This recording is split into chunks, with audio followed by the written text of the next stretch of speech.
What's good, family? It's your boy, the Wallstreet Trapper. Welcome to another amazing episode of Trappin Tuesday. Man, thank y'all for being here with us each and every week. Y'all know that, our goal is to help you build legacy. Our goal is to help you navigate these markets, but most importantly, our goal is to help you build wealth one share at a time. Before we get started, man, just let us know how you feeling in the chat. Let us know how your day's been going. Let us know what's your big wins this week. Let us know in the chat. Whatever wins you had this week, let us know, man, because we a family. As one wins, we all win. Your win inspires someone else to keep winning. Your win inspires someone else to share their win. So just let us know your wins. To all my people that come to us each and every week, man, listen, welcome home, y'all.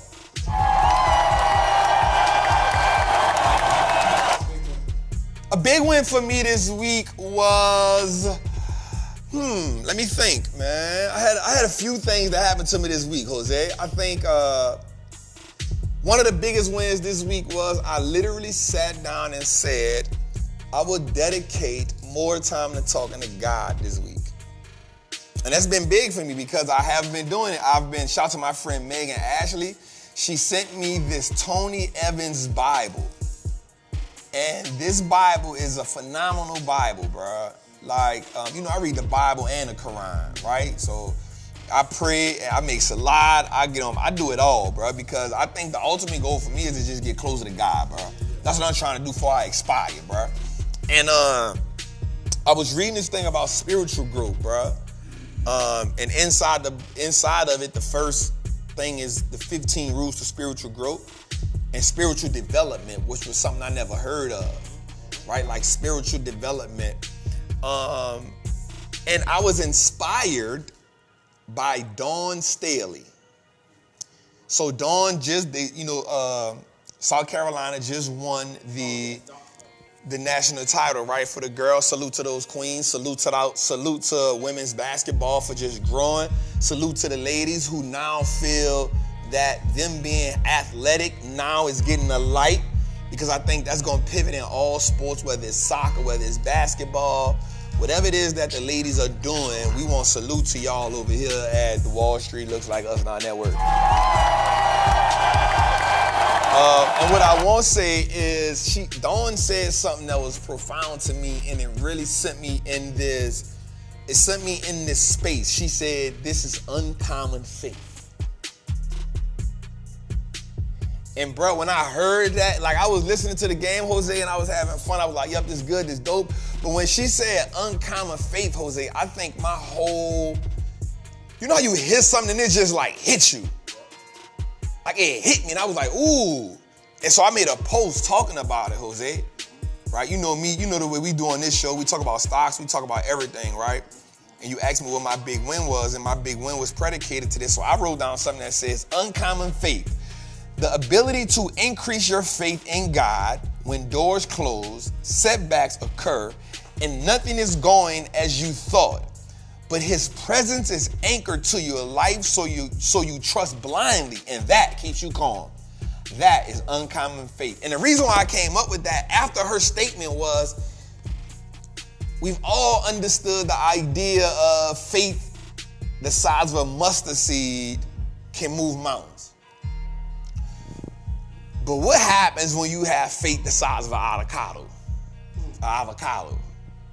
What happens when you have faith the size of a car? What happens when you have faith the size of the Empire State Building? Right? So what if we go beyond the mustard seed and we go to the uncommon? Right? Because what we know is that most people, they have faith until adversity knocks on the door.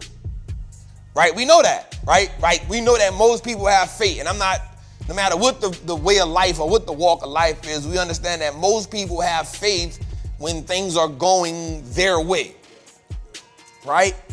What happens when you have faith regardless of the situation, because you have faith not in just the situation, but you have faith in the power above, right? Like what happens when you have faith, enough faith that says Yea, though he slay me, yet I still prosper. Right? What happens when you have the faith that says, blindly, whatever I go through is still working in my favor? Right? And I know this is a financial show. Right? I know that we talk about finances, but I've always been firm on talking about my belief in God, because I know that it wasn't me that got me through those shootouts.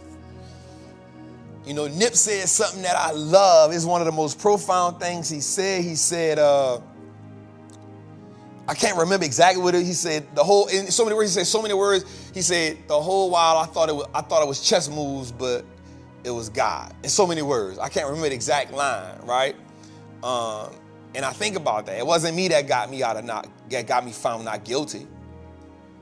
Right? It wasn't me. It wasn't my lawyer. It was God working through my lawyer. It was God working through the jurors. It was God making them not look at the weed sitting in the gun, sitting in the pills sitting on that. Right? When I got stabbed in the back in prison, that wasn't me. That was God's grace that moved the knife over a little bit so it didn't hit the artery of my spine. Right? It wasn't me when I got shot in the leg that it didn't hit a major artery. 2 times, through and through. It didn't hit a major artery, but it was real close to it. It wasn't me. Right? So at some point, we got to go through our life and say that we got to be steady in the storm. Now, the storm looks different to everyone, depending on the position you are in life. Right? So the storm looks different to everyone depending on the position that we are in life. I wrote down a quote today, Jose, because I always be thinking and I always want to give us words and Trappin Tuesdays that we can just sit on. And I wrote this down, Jose. You fight for what you believe in until you have it, or until you're destroyed by the pursuit of it. I wrote that down. You fight for what you believe in until you have it, or until you're destroyed by the pursuit of it. Right? So for me, when we talk about steadying in the storm, man, I'm not gonna lie, that's something I got from Jake's. Right? That's one of my favorite sermons from him. Steady in the storm. Because I'm inspired by so many different people. And I want to ask us this question. What is the thing that we say we want, but we only fight for it when it's convenient? Right? Like, what is the thing that we say we really want out of life, but we only fight for it when it's convenient? We only fight for it when we're not tired. We only fight for it when we get a raise. We only fight for it when we get the extra money. We only fight for it when we full. We already fight for it when we're around certain people. We only fight for it in the right environment. We only fight for it if the stock market doing good. We only fight for it if the job gave us a raise. We only fight for it if I'm in close to my loved ones. Like, I only fight for it if I'm smoking weed. If I'm only fight for it when I drink some alcohol. I only fight for it when life reminds me that I haven't fought for it and I get this little burst of energy. Like, what happens when you fight for the thing every day until you have it, or until you're destroyed by the pursuit of it? Jose? What happens? And I've noticed that most of us fear being destroyed by the pursuit of the thing we want. We don't. So what happens is we live a life of mediocre comforts. We live a life of mediocre comforts, meaning we settle for things and say, well, since this is the best I'll get, I'll make my home here. We make the pit a permanent palace. We make the pit a permanent palace. Instead of saying, I'm in the pit, that's cool, but I know he got plans for my life. Like Jose, like Joseph, when he got thrown in the pit by his loved ones, when he got thrown in the pit by the people he told his dream to, he got thrown in the pit by the people he thought he found security in. In any other situation, for a lot of people, that whole dynamic was enough for you to say, my life is over. That's a woe is me moment. 75% of the people in the world get in that moment and say, life is over. I have nothing. My brothers disobeyed me. My cousin let me down. My mama ain't come out. My daddy should have never gave me this coat. My daddy should have never gave me the coat to make my brothers envy me. My brothers down bad for envying me for everything I did for them. Instead of saying, this is working in my favor. What happens when you die in the pursuit of the thing you say you want? So for me, I'll be honest. For me, I came up with this term, and Neo texted me, and he always say it now, mentally unemployable. And I remember when I came up with that term, bruh, and it wasn't because that I looked down on a job. It wasn't because, Jose, that I feel that everybody needs to be entrepreneurs. It wasn't that. It's because I understood, for me personally, once I tasted my freedom, going back to work for somebody was prison. Now, that ain't everybody's situation. Remember what we said, consequences and repercussions look different depending on the position you at in life. So for somebody, being on a great job isn't a consequence. The consequence is getting fired from that job. Cruelty is getting fired from that job. And there's nothing wrong with that, because that is a part of their personal financial DNA. That's okay. But for me, I understood, Jose, that I would rather be destroyed in the pursuit of the thing that I deemed as freedom. I would rather be destroyed chasing the thing, or going after the thing, or seeking to acquire the thing, or seeking to take ownership of the thing that I felt would be essential, Jose, in setting me free. Because freedom looks different to everyone. Prosperity looks different to everyone. Financial independence looks different to everyone. But no matter where we at on a journey, we got to be steady in the storm. What does the storm look like, Jose? Well, for me, let's talk about it. The storm looked like my cousin moving here and me having to make sure he was straight, because I didn't even have everything straight. But since I got him here now, I now got to take care of 3 households because I got him here and he ain't got steady ground under his feet. But business ain't going right. But I can't say, cuz, go back home, because I just made him uproot everything to come out here. I got to be steady in the storm. Financially, I was going through hell, but I ain't let cuz feel it. Cuz, did you feel it? I couldn't let him feel it. I had to show up and tell cuz, hey, cuz, we're going to be all right, cuz, yeah. I still got you over there. Man, keep building these racks out, cuz. steady in the storm. I was building my business with somebody who I thought was going to be with me to the end. But life happened. She decided she wanted to go a different route. Guess what? I knew nothing about my business. All I knew how to do was the front end. She did all the back end. So when she left, I had to do what? Figure it out. Guess what? Business was in shambles, steady in the storm. Because I would rather be destroyed in the pursuit of the thing that I said will set me free than to have settled for mediocre comforts.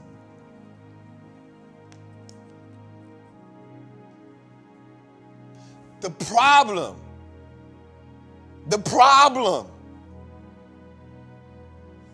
is when the storm comes, we are ill prepared. Emotionally and with the tools that's going to help us prosper during the storm. Okay, let me get a little biblical again right here, Jose. Jesus was on a boat. While he was on the boat, before the boat hit the water, he told everybody on the boat, this is where we going. This is where we going to end up. Now, mind you, nobody on the boat worked as hard as Jesus did. Nobody on the boat.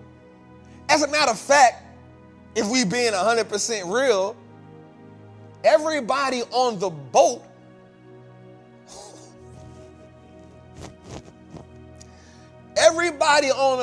had their chest out because of Jesus. Because when you around power, you think that you got the power. When you around power, you take on a perspective that you got God, if I'm saying this wrong, please make me take it myself. Don't even judge nobody else. It's me. It's my interpretation. When you around power, people start puffing their chests out like they got it because they're in the presence of it. And when you're in the presence of it so long, you start disregarding how powerful that said person is. Or you start thinking, this person ain't this me. I'm doing this until we can confront it with a situation. And then you say, hey, hold up. Hey, big dog, wake up. There's a storm. I don't know how to handle this. But I told y'all before. Now Jesus get up. He don't get up mad at the storm. He don't get up mad at the storm. He don't get up like, man, where this storm come from? What happened right here? He get up like, hey, peace be still. Hey, what you doing, bro? We done been through, what is you panicking for? Oh, ye a little faith. You feel me? Like, bruh, I told you before we got on the boat where we was going at. Stop trying to, but if you're going to believe in what we doing, ooh, Jose, this is it. Watch this, Jose. Most of us will pray for something, and then in the midst of it, we don't let go of what we pray for, but because it's not going our way, we try to take control and we relinquish control from the person or the vessel who we asked for the instructions in the beginning. Because we ain't steady in the storm. He wasn't mad at the storm. As a matter of fact, it don't say it. It don't say it. But just in my mind, he knew the storm was coming anyway. As a matter of fact, I've read something before that said when we go through things, God either puts it in our way, lets us go through it, or okays it.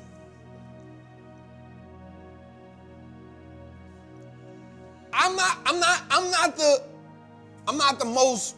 not a preacher, fam. I just be reading and I be trying to get my own. Of course, y'all know I ain't a preacher. But I ain't the most religious person. But I be reading because stories help me navigate my life. And I base my life off of stories that I read, whether in the Bible or the Quran or in other religious books, because it gives me context on how to navigate my life. So I'm saying that I would rather be destroyed by the storm before I question being on a boat with the person who I know could get me through it. Before I go wake that man up, this thing gonna sink. Before I go tap the door. Hey, get up, big homie. There's a storm brewing. Before I go tap, now listen, I'm not comparing myself to none of them people. But here's what I do know. Before I go tap the door, I got uncommon faith. So what that means is, even in the storm, I'm going to go down with the ship. Because even with going down with the ship, I know one thing. I know who on the boat with me. Some of us ain't even realizing who on the boat with us. We're going through life not even realizing who on the boat with us.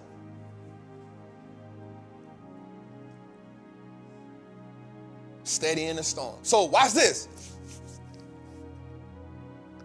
Trap, I just lost my job. I don't know what to do next. Don't go beat on the door. Don't go wake big homie up. Be steady in the storm. Know what you prayed for. Know what you signed up for. Know where you said you wanted to go in life. Know what you keep fasting for. You keep having all these spiritual fasts and social media fasts and vegetable fasts and Daniel fasts and all these other. Know what you keep fasting for. But if you're going to fast, you got to come on the other side of the fast transformed. You can't finish the fast and come back on that last day of the fast and be back where you was in the beginning. You ain't steady in the storm. Okay, Jose, one more thing before we go to the show tonight, before we get into it. Watch this. The storm is designed to make you a sailor. You got on the boat as a deckhand. You got on the ship as a passenger. But the storm is designed to make you a sailor. If you go through the storm and on the end of the storm you still a passenger, the storm ain't do what it was supposed to do to you.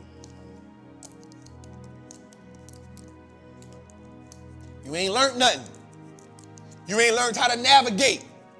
So guess what that means? Now you got to keep repeating the same storm, because I cannot increase your territory until you increase your capacity. So now you keep going through the same storm, you keep making the same mistakes, and you keep asking God why, because you ain't learning the lesson. I can't take you where you got to go at if you ain't learned the lesson. And one of my favorite new sayings is, we can't negotiate the necessary. We can't negotiate the necessary. Stop trying it. It's a prerequisite for where you're trying to go. So episode 89 is about us being steady in the storm. Trappin' Tuesdays, episode 89. We on the way. Jose, we clear for takeoff? We clear for takeoff?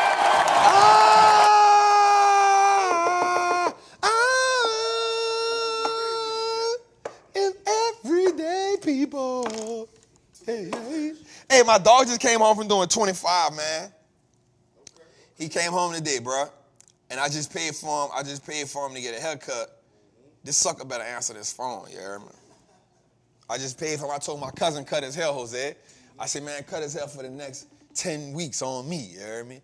So I want to see, is this sucker going to answer the phone? He been calling me all day. Now he probably got a haircut. He probably don't know how to. Down bottom or I don't know what down bottom is.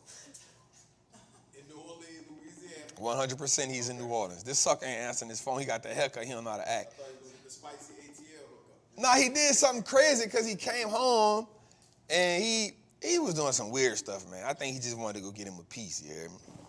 So he came home. He didn't tell nobody last night. He pulled a little creep move, you hear me? Boy slid in last night. I said, boy. You know what I'm saying? Well, look, I ain't gonna lie, it was good seeing him though, you hear me? Talking to him, I said, dog, you look bad, dog. I said, you look bad. You ain't got your hair all messed up. He said, man, I ain't want to get no haircut, bro. I just came home. I said, all right, I got you, dog. So we did. I told him, go to my cuz. I say, cuz, is the next 10 haircuts, they on me. You know what I'm saying? We gonna look out for him. So I don't know, that little sucker ain't answering the phone right now. Man, he 42, bro. 42 years old, bro. He been gone since 2001. He been gone since 2001, bro. He's so excited. Hey, bro, he's so excited. I'm just trying to do this right quick for the people online. I want. The last 2 years, you had a lot of people come home. And I be holding them down, cuz. Like the window of 2 years. I be holding them down, cuz. I be trying to help I be trying to help my people, dog, because they need it. They need it, Jose. They need it in a way that I remember when I came home and I ain't have no help. But let me rephrase that. I had help. Yo. Hello? Hello? Bro, why I called you on the FaceTime while you answer the phone? I just got, we were driving. Let me see the haircut, dog. All right.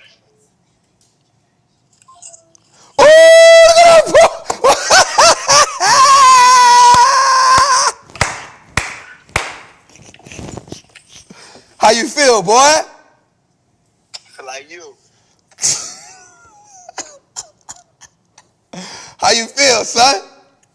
I feel like you. You like it. I like that, boy. Boy, look, you shining, boy. Man, don't do that. Don't give me that look like that, dog. Put your face up with you. Look.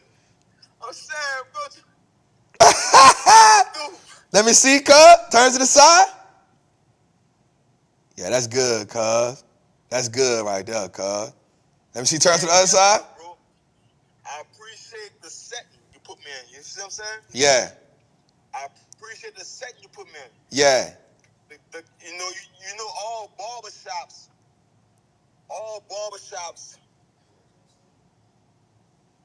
have conversations, Yeah. You learn everything at the barbershop. You learn everything at the barbershop.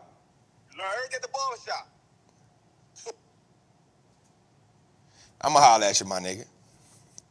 You talking crazy. I can't even hear you. That means you talking reckless. I don't need you on my show talking like that. Everybody, y'all learn in the barbershop. In the barbershop. In the barbershop. In the barbershop.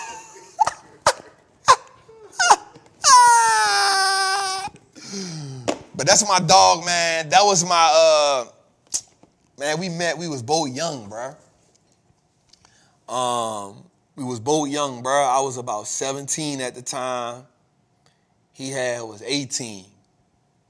He was on attempt murder on robbery. I was on attempt murder on robbery. I caught 10, he caught 25. Mine was on a black man, his was on a white man.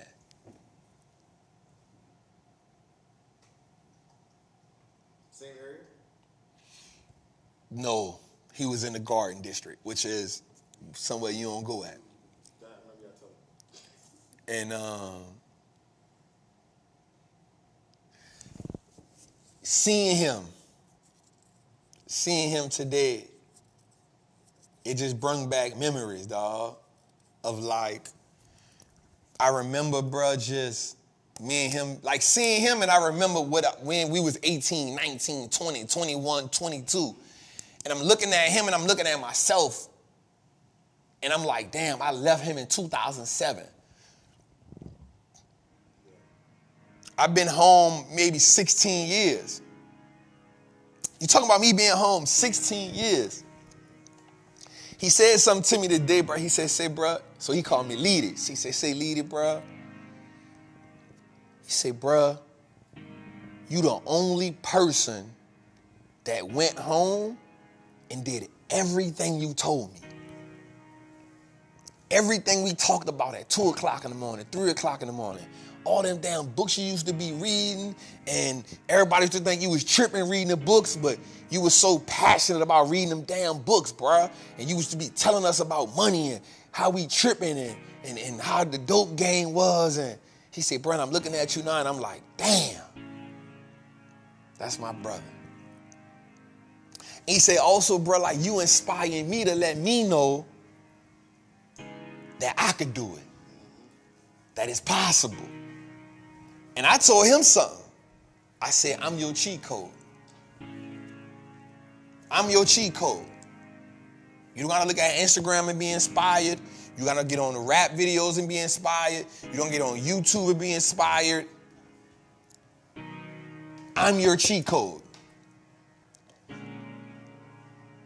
I'm what you gotta look at. I ain't what's gonna help you. I say, but the only thing for you, I'm asking from you, is to give yourself time to evolve. Don't let the world rush you. Don't let Instagram rush you. Don't let nobody in your family rush you. I say, you 42, bro. You still got a nice life to live. Don't let the world rush you or make you feel like you behind. So today I treated him. I say, bro, your next 10 haircuts on me. I'm trying to go to my people, New Orleans, Queen them aesthetic, get him a facial. I'm gonna try to send him to where I go. When I go to New Orleans, get his hands and his toes done, get him a massage. I want him to feel at home. I want him to understand life on a different level. And I told him, I said, bro, it took me 10 years to figure out who I was in the free world. It took me till I was about 30, 35. Real talk. I was battling, do I still want to be this? I was battling, I won't do right. But man, when I had that little girl,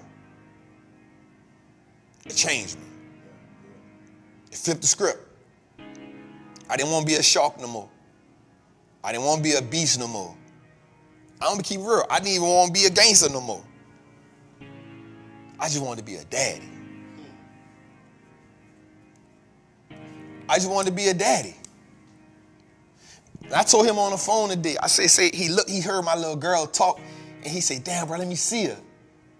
Because I don't send pictures of my daughter to prison. And when he saw her, he said, damn. He said, bro, she's so big now. As if he saw her.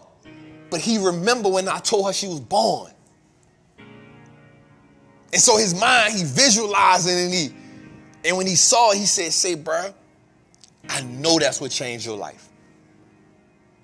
I know that's where it went from my dog who was in here with me to my dog who I first talked to when I was home to who I'm talking to now. I said, bro, you know why it changed my life? I said, because, excuse me, y'all, I know we're supposed to be talking about stocks. I said, bro, many days we went to the visiting shed. Well, you went to the visiting shed.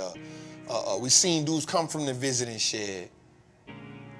And the one thing that broke them down wasn't that they girl left them, they people died. Of course, those were components.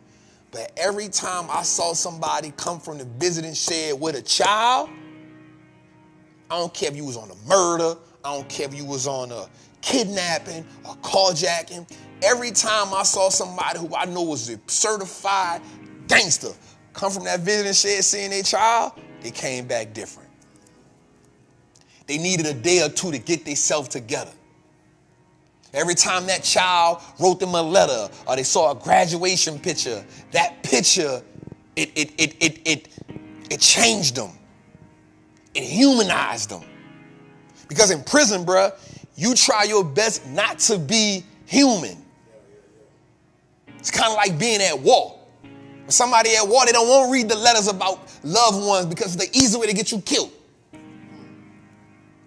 So in prison, you want it, but it does something to you internally. And I remember talking to one of my homies, bro. He had 240 years, bro. I was talking to him, and he said, he came back from visitation, bro. And, bro, he had this look on him that I never will, bro, the look on him, it touched my soul. I ain't never seen a man look like that. And I went to him, I said, bro, what's up? You all right? And he said, bro, I'm not all right. He said, I realized that none of what I done was worth it. Mind you, he was about 23, 200 and some years. He had a newborn. When he went to jail, he had a newborn. His newborn was not like 4. And he could do all the fighting he wanted with the pills, but the system dirty. The reason the system gave him 240 years was because even if he go to appeal, they're not going to take 240 years away. They're going to take 30 away. They're going to take 20 away. He'll be done did 50, 60 years before he can give that whole thing back. It's the reason why they give you life plus this many years. They give you life plus 70. Because even if you get the life back, you ain't get the 70 back. So you got to go through that process again. And he said, say, bruh, I will never see my child as a free man. The rest of my life, I will see my daughter, and if I live long enough, I will see my grandkids through mail and through visit. He's saying something about today made me realize none of that shit was worth it. And say, bro, I remember him just laying in the bed that whole weekend. And I remember that Monday, we get out for work call. And him not going to work. And when you go to work, you don't go to work, it's called disorderly conduct. So you go to the hole. And usually people are trying to stop you like, bro, man, get up, man. You know it ain't worth it. But in that moment, me being his bunkmate, like I realized what it was. He just needed time to himself. He just needed to sit down and he needed to think his way through that. He needed to look at the rest of his life. Because you know, that's what we do in jail. Like, man, come on, man. Let's go hit the field, man. It ain't worth it, bro. Man, don't let these people get you down, bro. Come on, bro, man. Come on, bro. Come on, man. Let's go. Come on, man. We're gonna talk crap in the field and we're gonna come back. We're gonna make us a hookup or, you know what I'm saying? We're gonna be all right, bro. But in that moment, because I watched him the whole weekend not get up for breakfast the next morning, not go to lunch the next day, not go to evening chow the next day. He just laid in his bed. And a couple times, I heard him crying. But we was in the back of the tent, so he had his back to the wall, and I didn't bother him. And I stopped I'm like, man, let him go, bro. Because some moments you reflect on, and we make decisions in life, and they affect the rest of our life. And in that moment, those decisions do not be worth it. And in his case, 240 years, bro. And so when I look at my daughter, bro, that was one of the biggest reasons that I changed my life. I'll never say like I was a big meech. I never was this stone cold killer, but I did things in the streets that come with being in the streets. I wasn't a super gangster. I wasn't El Chapo. I was a regular dude from New Orleans, making a couple dollars, but doing what was necessary in the streets to stay alive. And I will tell you, when I had my daughter, every idea about why I needed to be in the streets or why I thought the streets was cool, it left my brain. It left my brain for one reason, Jose. Because I said, she never deserves to come see me in prison. She never deserves to be shaken down when she turns 18 and strip search. She never deserves that. She never deserves me one day saying, what I did for my mama, swap these shoes out. She never deserves that. But most importantly, Jose, she didn't deserve me dying for a street, for a corner, for a hood, or for a game that don't got no love. She deserved for me to be a daddy that brings her to soccer practice. She deserves for me to be 70, 80 years old, living the healthiest life I can live and dying of old age. And so she has 60, 70 years worth of memories of me. That's what she deserved. She deserved 50, 60, 70 years of memories of my dad. She deserves for me to be there when she have a grandchild and say, this your pawpaw. She deserves that. Not the streets. The streets don't love me. The prison cell don't love me. The prison system don't love me. She loves me, and she deserves that. She deserves for me to evolve as a man. She deserves for me to evolve as a father. She deserves for me to show her what love is. She deserves for me to show her how this world gonna treat her. She deserves for me how to show her how to define herself and how to figure herself out in this world. She deserves for me to be there when she falls, to pick her back up and let her know it's gonna be all right. She deserves to have a father who's active in her life, and the streets wasn't gonna take that from me. And so for that, I changed, bruh. And for that, I changed. And it hasn't been easy. It hasn't been easy because there were moments where we were on those air mattresses and I told myself, God, I ain't never going back to the street again. We're going to figure it out. There was moments where I could have hit a lick. There's moments, my cousin right there, I knew he was a rider with me because we done, cuz, mass up one more time with me, cuz. And I know he gonna clear the room. Mass up one more time with me, cuz. Because for some reason, he had unwavering faith in me. I'm gonna get us through it. I knew I could have did that. I knew I could have picked up the phone because when I got found out guilty, everybody was like, yup, son's solid. But guess what, bro? That one more time, that this my last run, that be the one that take us out for good. And so, are you willing? It's the statement I made. Are you willing to fight for what you believe in until you have it, or until you're destroyed by the pursuit of it? I was in a pursuit for freedom. I was in a pursuit for being a righteous father. And I was willing to, in that pursuit, I was willing to go all in for it. Trappin 2's episode 89, Jose.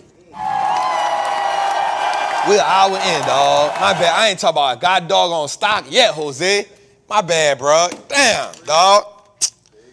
My bad, bro. I know that people like, bro, I ain't come here for that. My bad, y'all. My bad, y'all. To all my new people, I do that sometime. You know, damn. Welcome to the trap, man. Damn, my bad, bro. Jose, how you feeling? Man, feeling good. All right, let's. I'm not gonna procrastinate no more, bro. Let's get to the show, dog. Tonight, as y'all can see, I got the burgundy on. Right, we got the burgundy. Wallstreet looks like us now. Shirt on. We got the burgundy. I did that to show George I'm 42, but I can pick my legs up. I did that on purpose. I did that on purpose, L. I'm about to be 42, and I can still, he can't do that, L. He can't do that. I did that on purpose, L. I wanted him to see. He be talking that crap, man. You getting old. No, I ain't getting nothing.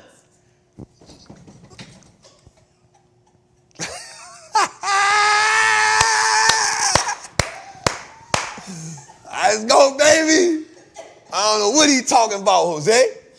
I don't know what he talking about. You heard me? I don't know what he talking about. All right, so let's get it tonight, man. Let's get into it, y'all. I'm going to speed it up a little bit, too. I got you, brother. I'm going to speed it up a little bit. If you're new here, man,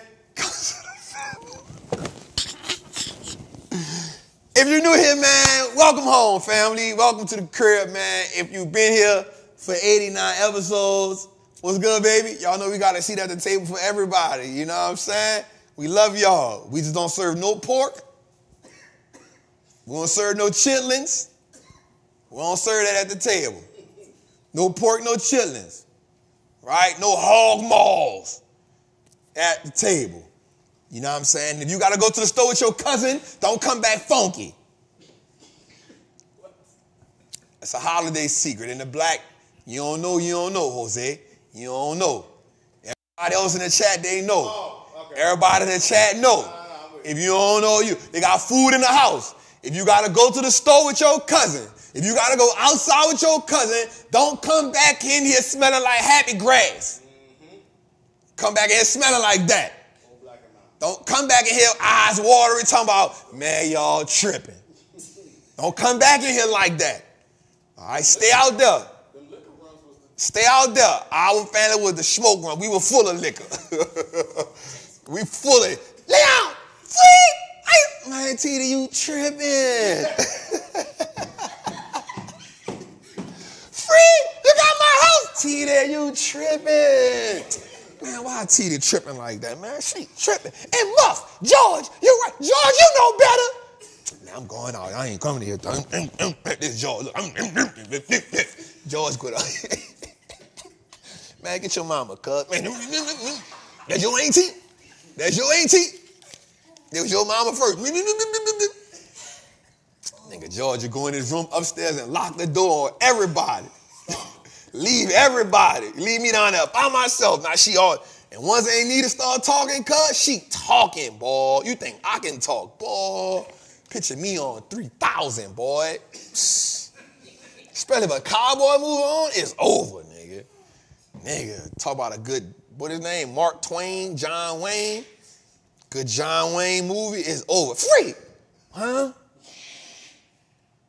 Now why are you in here? What you get to, boy? I just don't know why. Come on, Tita. I'm about to go back to New Orleans, Tita. I'm about to take that hour drive because you tripping right now. Tita, you blowing my high. George! Man, he texts me, don't call me. I ain't coming down there. That boy George going in his room, Jose, is over. Once that boy go them steps, he ain't coming back. I'm stuck by myself. Damn. That's how long me and George been doing this together, yeah? That's how long we've been doing this together, you hear me? All right, let's go, man. Y'all know we can't start the show without saying, damn, Jose, we an hour in, bro. Tootie in the back, punching the air. Carson fanned him. Calm down. I told him not to do it. I told him not to be up there with all that. Carson back there like this. All right, let's go, man. I am a certified Wall Street trapper. I'm confident in my ability to make great investments. The stock market is a machine that prints money, and I'm more than capable of operating this machine. Not only will I free my family, but my family will eat for a lifetime based on the information I apply today. I'm a money maker and a wealth builder. Today, I break all chains that anchor me to that poverty mindset. My ancestors will smile now because I've turned our last name into an asset. My family's purchasing power will increase indefinitely. Today, I make the declaration that no longer will I be a slave to money. No longer will the generations behind me inherit lack. No longer will I submit to selling my time for money.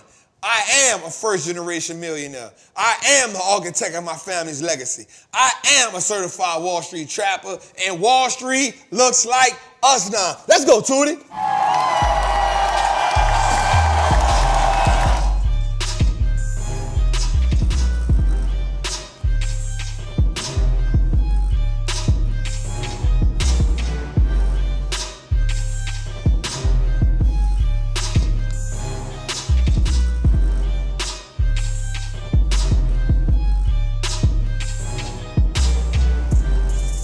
I like it.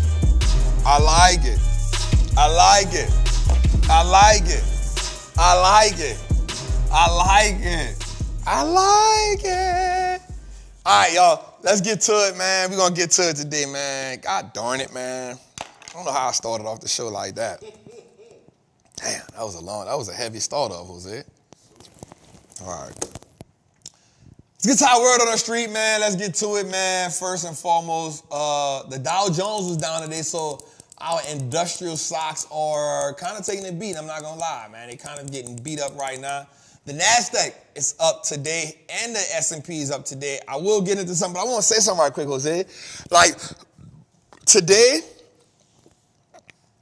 the market is in this interesting place where it's looking for a story to anchor to. And I've been saying it, like it looks like to some of the new people, it looks like the market is slowly eating away your profits. Right? It look like you in some of your plays are like, damn, bro, the market, like it's slowly eating away my profit. But you got to realize something. Perspective. You've been on a 5-month run. You've been on a parabolic first quarter. At some point, you got to let the market recalibrate.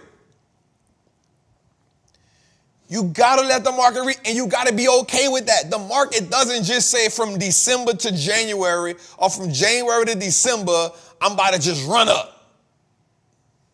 If it did that, you have an S&P that at the end of the year has 65%, 100%. That don't happen.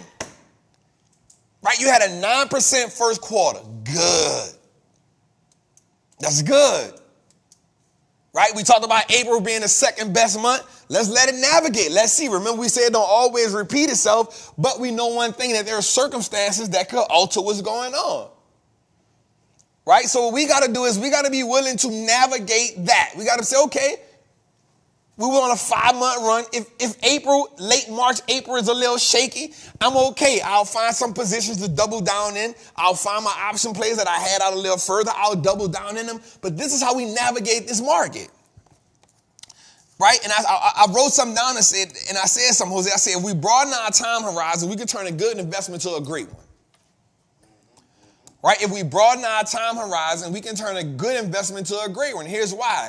If I can turn, and that's why I was telling Sean one day, do you want to be a day trader? Or do you want to be a great day trader? Or do you want to make great money in the market? And it wasn't taking nothing from day trading, but it was for me saying was if I can broaden my time horizon, if I can look at, and then watch this. When we look at a football, if we play sports, when a team loses a game, only the fans get mad. When a team loses a game during the season, only the fans are emotionally distraught by it. The players be like, yo, we got 81 more to go, or we got 15 more to go. This one game doesn't kill us. Right? Unless you get into the playoffs. Then you're like, all right, it's one game or it's, a series. Even in certain 7-game series, they be like, yo, we can lose a game. Like we lost a close game. Good. We can make some adjustments. Right? So even in this game, I don't want you to let 1 month or 1 quarter define you as an investor or trader. I don't want you to let 1 day or 1 report discourage you from playing a game. I don't want you to let 1 loss make you give up on a game when the game has been solidified as the greatest wealth building tool in the history of the game. I want to say this so bad, but I'm not going to say it. This is going to give me some backlash, and I don't want to say that. I'm going to let it go. I'll tell you after the game. I'll tell you afterwards. But I want us to understand that. I want us to be able to say, all right, maybe I'm down a little bit right now. But guess what? I'll get another play. I'll find a new play. I'll find something outside of what I've been looking at, where the opportunity is. Because here's what we know, y'all. The market will consistently give us opportunities. And the easiest way to build wealth through the stock market is to say, I'm going to be an investor and a trader the rest of my life.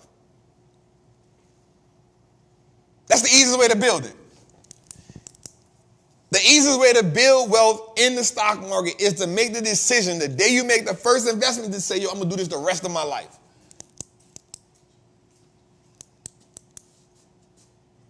I'm going to do this the rest of my life. Because at that point, what you've done is you've broadened your horizon. You've said, this game is now a part of my life, and there's nothing else there's other things I'm going to do outside of this, but I will not leave this game.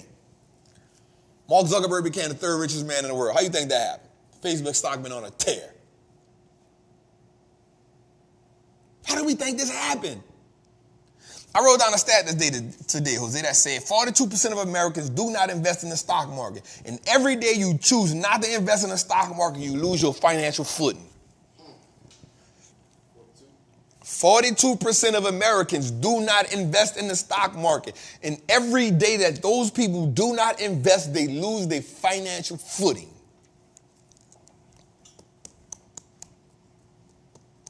You know why they lose their financial footing? Because what we do know is the stock market as a vehicle in itself has put the 1% of America generationally at the freedom table.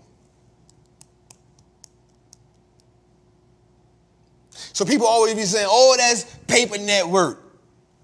That's only on paper. It is. Until they cash it out. Until Jeff Bezos decides to cash out $60 million worth of stocks and buy something that it's only on paper. Right? But guess what that paper do? That paper has him as the number one richest man in the world. That paper has him as one of the most valuable companies in America. All these people we look on the list of the top 10 richest people in the world, it's only on paper until they decide to cash out $100 million worth of shares.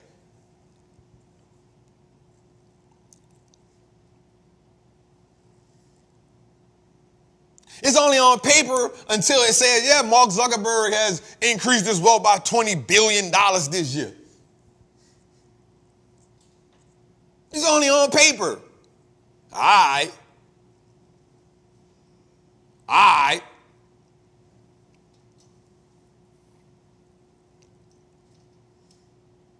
NVIDIA CEO worth $40-something billion now. It's only on paper. All right, cool. What you got on paper? What your on paper net worth is? Make sure I say that the right, because they'll be like, what is your on paper net worth? Make sure y'all hit a TH, because they be like, you right? Make sure they hit a TH part. They told you that? You know, people always say that. Like, I be talking, they be like, you need to say net worth. I be like, I did say it. That's what I said. I be like net worth, but it's not net worth. Okay, so net worth, since just to make sure y'all hear it. So they can hear the TH, Jose. Right? So what is your on paper net worth?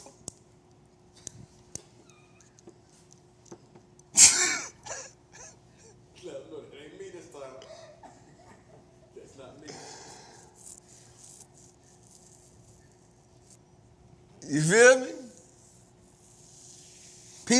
Don't let people discourage you with the stuff they be coming out of their mouth with. I looked on my Snapchat. I mean my what's the other one called? The TikTok, because I posted on a TikTok, right? And your people are so, I don't know, bro. I posted, I guess it was an old post. I just went through the post, and it was the day I made like 72 grand or something. And the dude was like, oh yeah, that look good in a paper trading account. Bro, paper trade? I've never done that a day in my life. So one person was like, yeah, show me your leverage, show me your risk, show me your plan, show me your entry, show me your exit, then I'll think it's real. I was like, do you think I'm here to convince you? Do you think I'm here to convince you? Why would I have to, why do I got to go through that to convince you of my net worth? You got to hit a TH, Jose.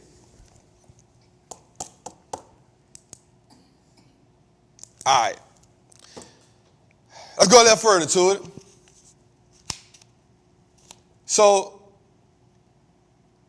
let's go a little further. Let's go to the next one. Yep. All right, so we had a hell of a day today. The day hit 105. It was a crazy day today. We had an end of a day bounce back. But watch this.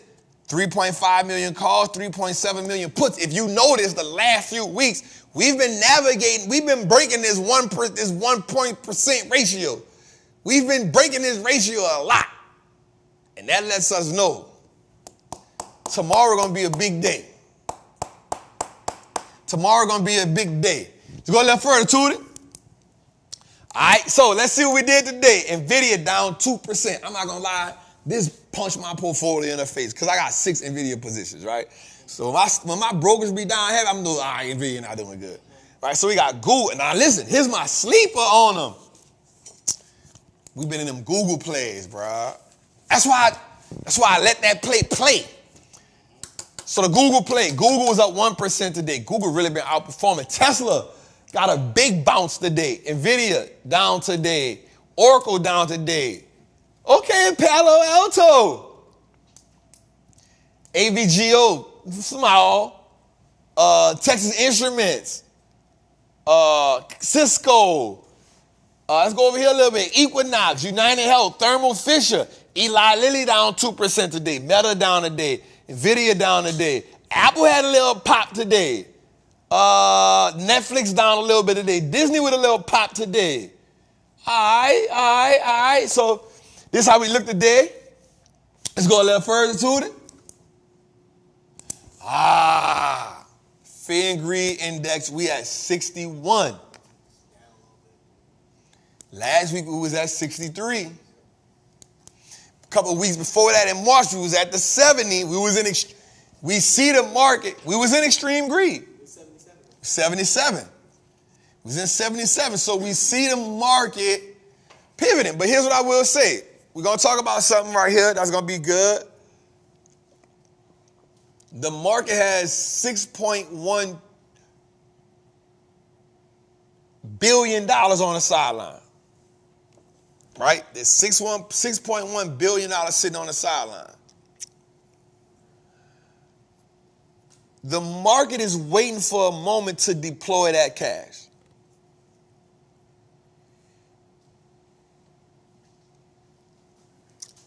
It is important for us. It is important for us to understand the significance in tomorrow. Tomorrow we're going to get a report. And the crazy thing about society and the way this market works is this. If the report comes in hot, meaning showing that the economy is strong, we'll go into the higher for longer. And some saying possibly a rate hike.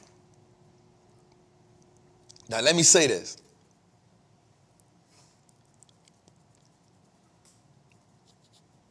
If them people say anything out their mouth about a rate hike, trust me, I'm cashing out on everything I own. I'm just going cash heavy. If they say if that man say anything, yeah, we looking at the possibilities of a rate hike. In the moment, I'm going to sell every option contract I have.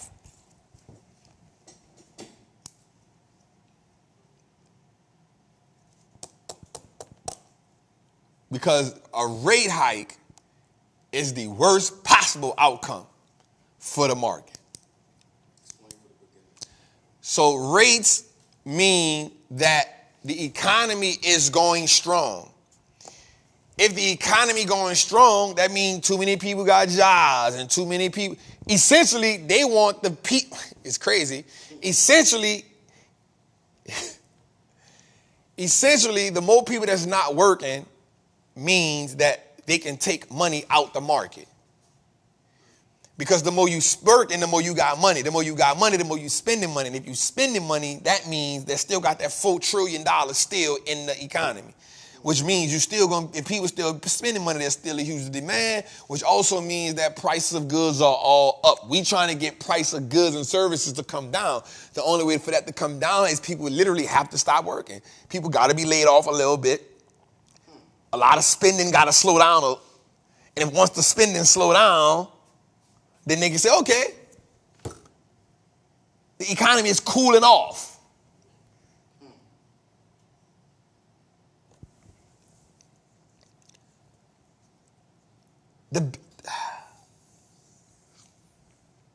The bad part about that is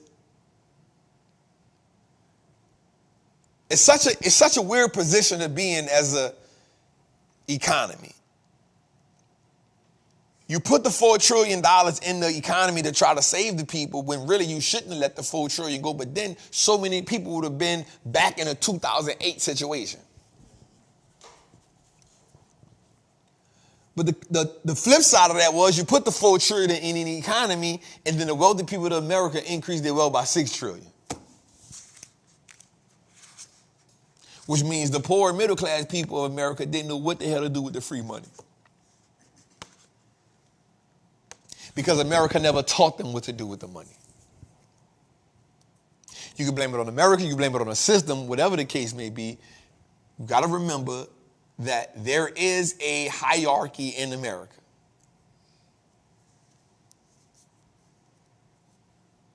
And most times, everybody that's not in the wealthy class suffers.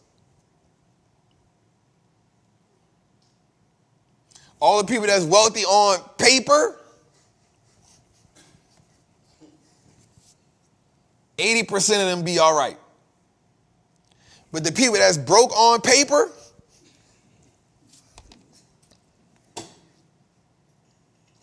lasers. Y'all don't know where that come from, LaShawna. You gotta watch Austin Powers. Lasers. They tend to suffer the most. But you know who really get it hard? The so-called middle class.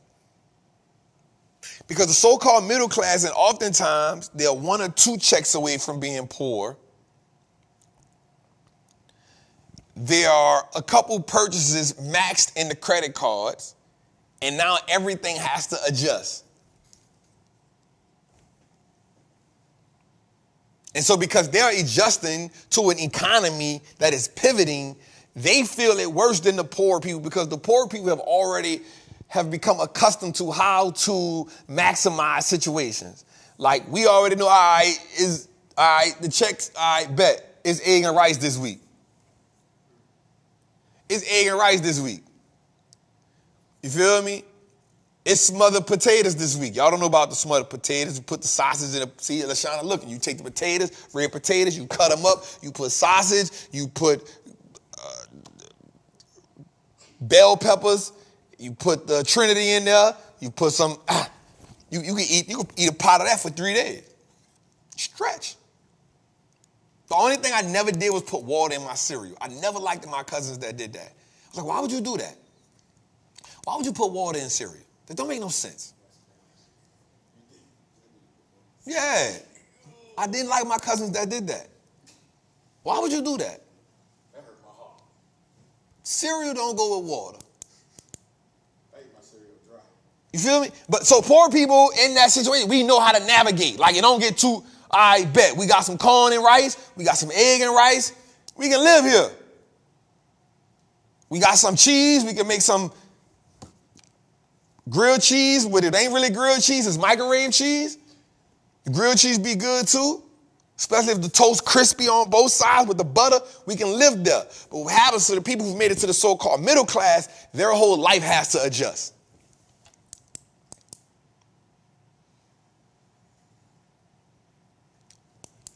Are they steady in the storm? All right, let's go a little further, Tootie. All right, before we do that, I want to bring us to a situation, Tootie, before we go there. All right, let's do this, and then after this, we're going to have a whiteboard moment. After this slide right here. So watch this. This week, we got a big week coming up. Wednesday, We have CPI and core CPI, which is good, and a Fed meeting minutes. This is essential. This is critical. So I wrote something down. Y'all, that I want y'all to see. Jose, how we looking? How we feeling? We doing good. People loving it. All right, I wrote something down. I like to take notes for us when I'm writing down stuff. All right, watch this, Jose. I wrote this down. All right. The U.S. federal debt has doubled in 8 years, going from 20 trillion in 2017 to projected 40 trillion in 2025. Currently, the U.S. federal debt is raising by $1 trillion every 100 days.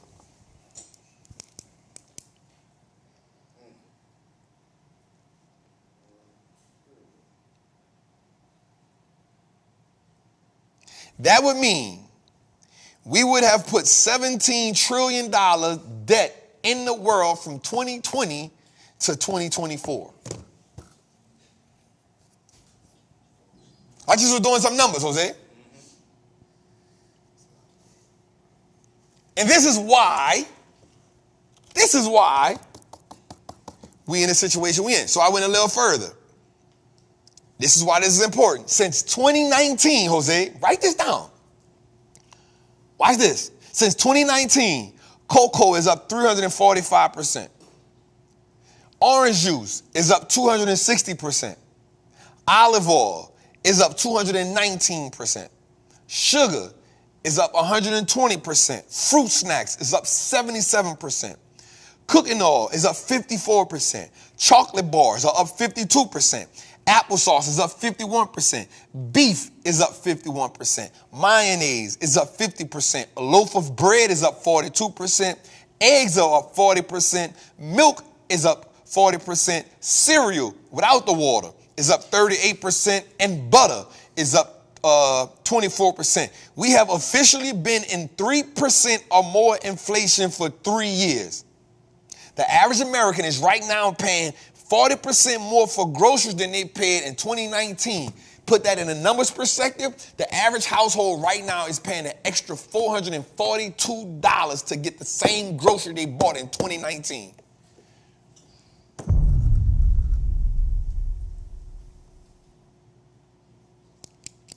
Who else gonna give y'all data to support the information we putting out here like this? I don't want you to just hear what's going on TV. I want you to put the numbers behind it so you can say, damn. Boy, you know I couldn't get it fast enough. I couldn't find it fast enough, boy.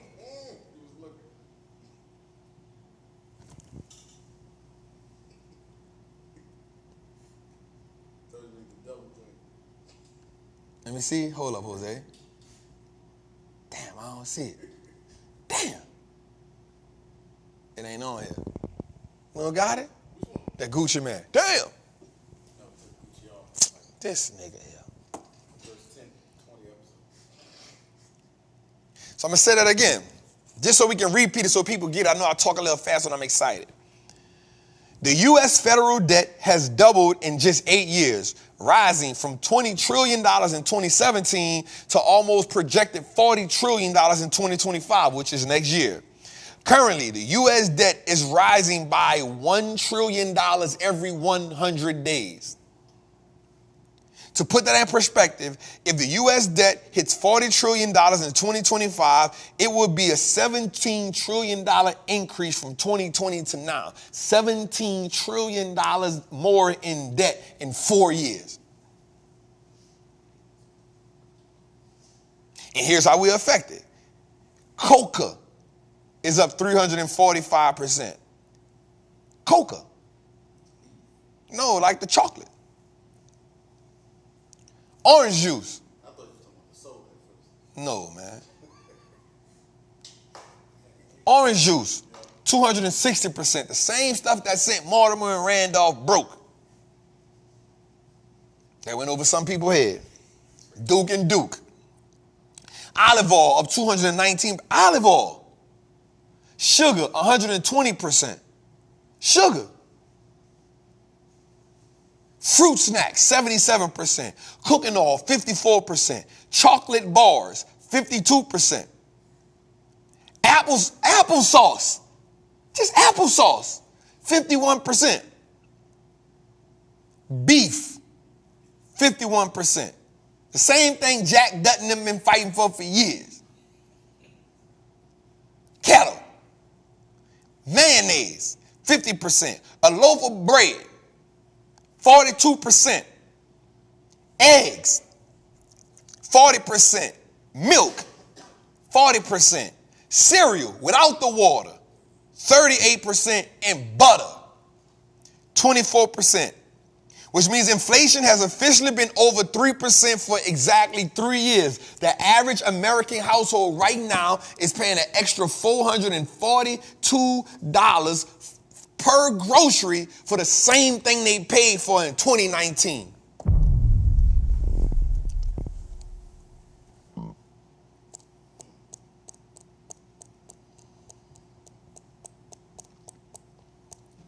And so now you want to know why I made the statement earlier. If 42% of Americans do not invest in the stock market, this is why I said for every year that those people don't invest, you lose your financial footing. I don't be up here just talking the talk, y'all. And here's the worst part about it. America will not stop spending money because they will not stop printing money. I don't care who you vote for as the president. All they know how to do is spend money. They can print it and they're going to spend it. And so your job, you have the obligatory duty to put your family in a better financial position, and you don't do that by taking vacations you don't need. You don't do that by buying a whole bunch of crap you don't need. You do that by investing more than you save, saving more than you spend, and spending less than you have to. That is the pedigree. That is the ingredients to building wealth. That is how you play this game. They will not stop. They don't know how to stop. Like Bernie Madoff. Once you get so far in, you in. What's the other boy name from the crypto exchange? What his name is? The little dude? Can't think of his name, man. Same. Once you get so far in, you in. You can't stop. So now you're looking at a country that's going to be $40 trillion in debt. Sam Bankman. Once you get so far in, you in. And so now the game will come down to who has the most assets. It's going to come down to who got the assets, which is why we're going to talk about companies like Blackstone buying up all this real estate. We're going to talk about why America and China buying more gold now than ever before. We're going to talk about it.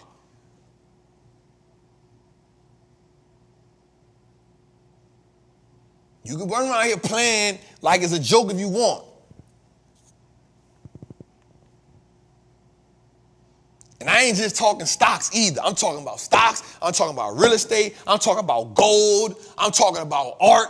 I'm talking about all the assets you can put in your name. You need them. You need to be on the asset hunt. You need to be paying down the debt as fast as possible from highest interest payment to lowest.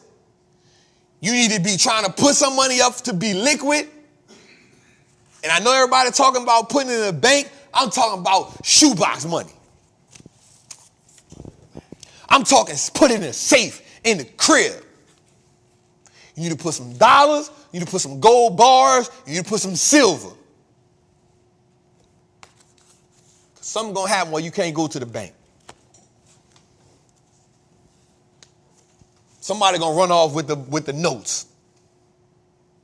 The bank's going to be shut down. And so you had to go into your mattress. You had to go in the safe.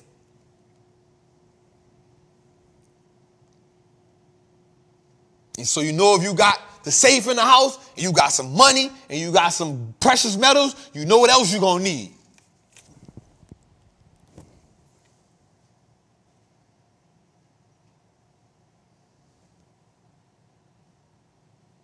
The writing is on the wall, people. You need your stocks, so one day you can say, guess what? I'm cashing out now. Don't think these people building these underground things for nothing.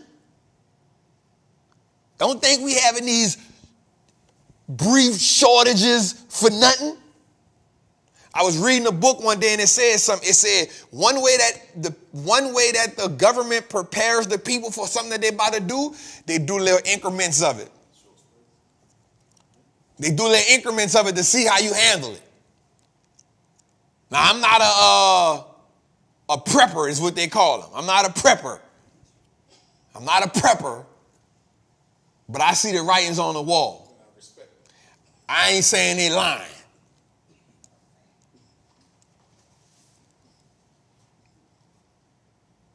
I ain't saying they lying. And here's what I do want you to understand. If you ain't prepared, boy, you're going to be in a worse position.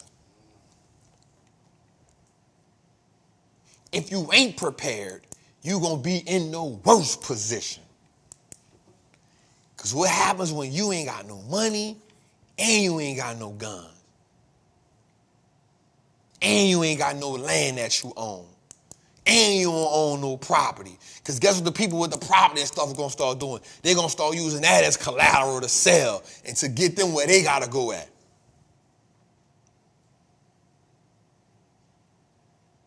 All you got is credit card debt?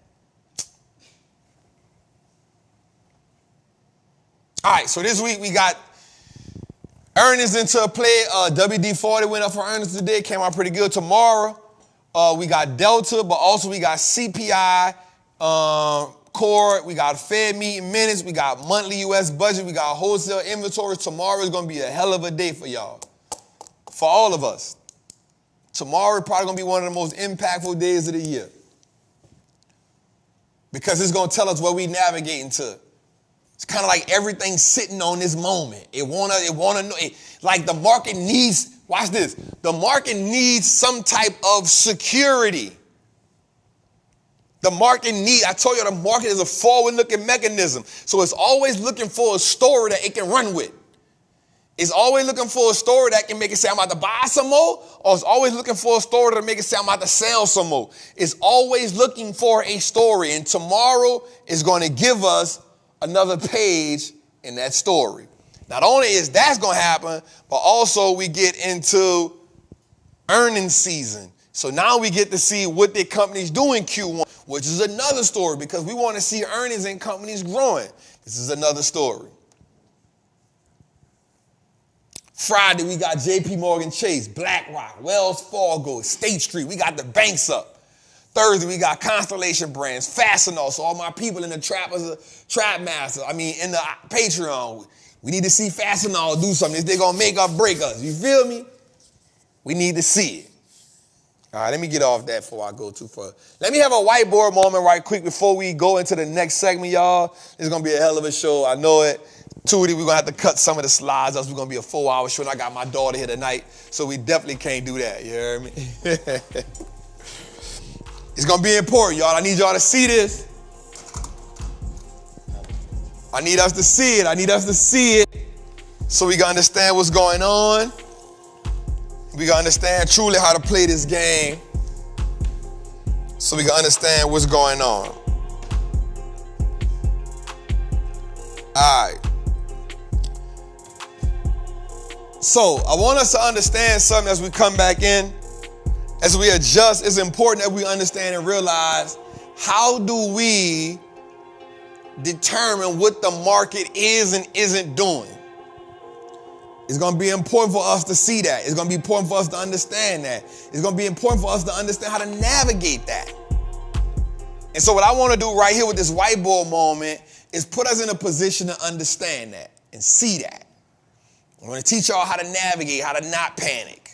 I want to teach us that in real time. Right? So the first thing I'm going to do is I'm going to write this down. Jose, let me know when y'all ready. All right, let me see it on the board. I don't see it. All right, let's go with it. All right, so here's what I need us to look at. Right? Q1. Right, we're going to talk about Q1. And this is how we're going to navigate. So this is how Q1 ended. Now, a while back, I told y'all every day or every week you need to be doing it so you can understand how the markets is moving so you can know whether to panic or not panic. But at least I need you to do this every quarter. And some of y'all been tagging me, so I know y'all been doing it. So Q1, watch this. Use that black. They can't see the green? Yeah, it's a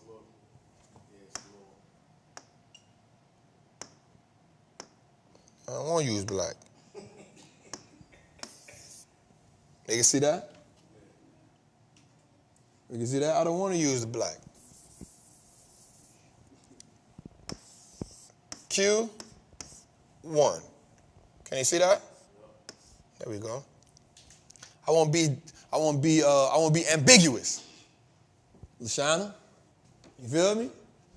All right, so Q1. Let's look at this. S&P. It closed at 525,435. And we're going to put right here is called basis points. That's the numbers on the side that you see every day. Right? That's the numbers on the side that you see every day. Right? Then you had, and this was on a, watch this, 5-month streak. Right? It was on a 5-month streak. Plus, the S&P in March returned 3.10%. All right? I need y'all to write that down. Right? And then we had the NASDAQ. It was on a 5-month streak. Right? It was on a 5-month streak. It ended at 16,379.46. And it returned in March 1.76%. All right, y'all with me? Y'all with me? Right? 5254. 16, all right, and then we had the Dow. It was on a 5-month streak as well. And it was at 39,807. And it returned 2.8%. All right? So, here's what you do. Now, mind you, we said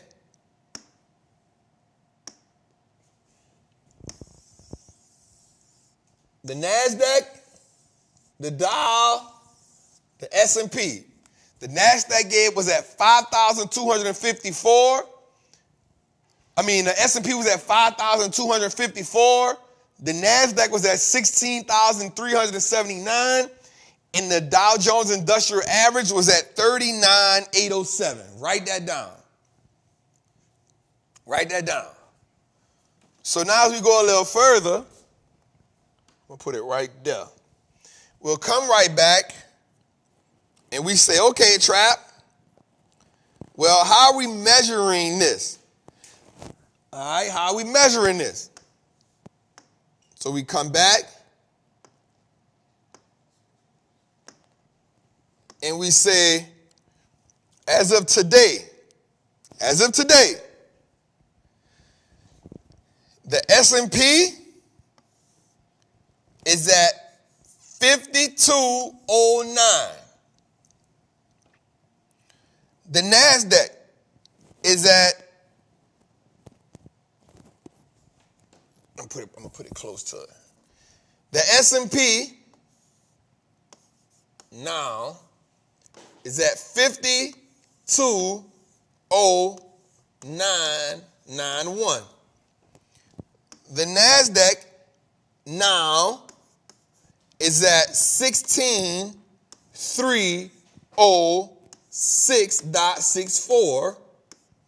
And then the Dow Jones Industrial Average, the Dow, we'll put now, is at 38,883. All right, so this is at close today. That's why we put now. So this is how we ended Q1. The S&P ended Q1 at 5,254. That's how it closed. This was closed. Q1 closed. I need y'all to pay attention to this.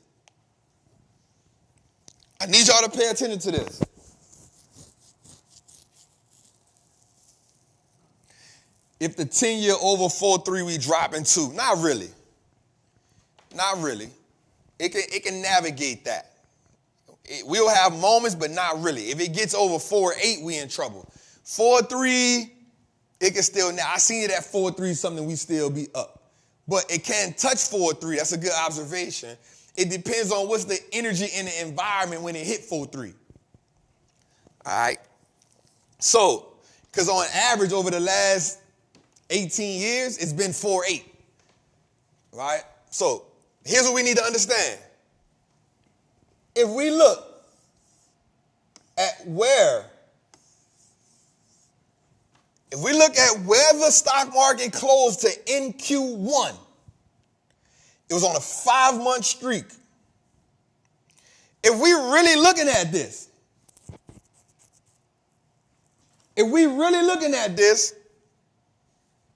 we talking about less than 50 basis points. It's down. Is that really down? 5254 minus 5209.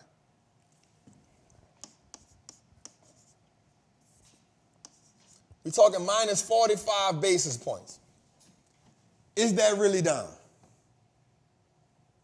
It's not even a half a point.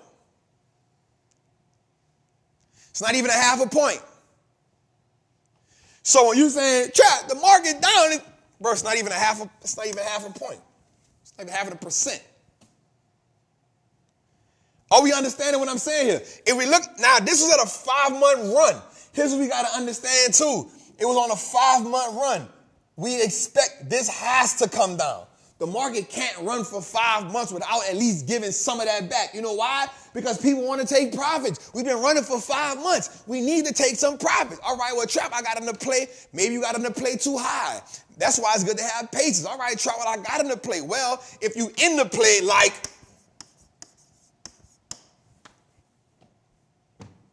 and you saying Trap is going to go to 1,000. Okay, cool. It can go to 1,000. I believe it'll go to 1,000 by the end of the year. But guess what? It got to give some of that 976, which is the all-time high. It got to give some of that back. So it may come back to around 830. It may come back to around 820. That's all right. It's cool. What do you do here? Buy another one.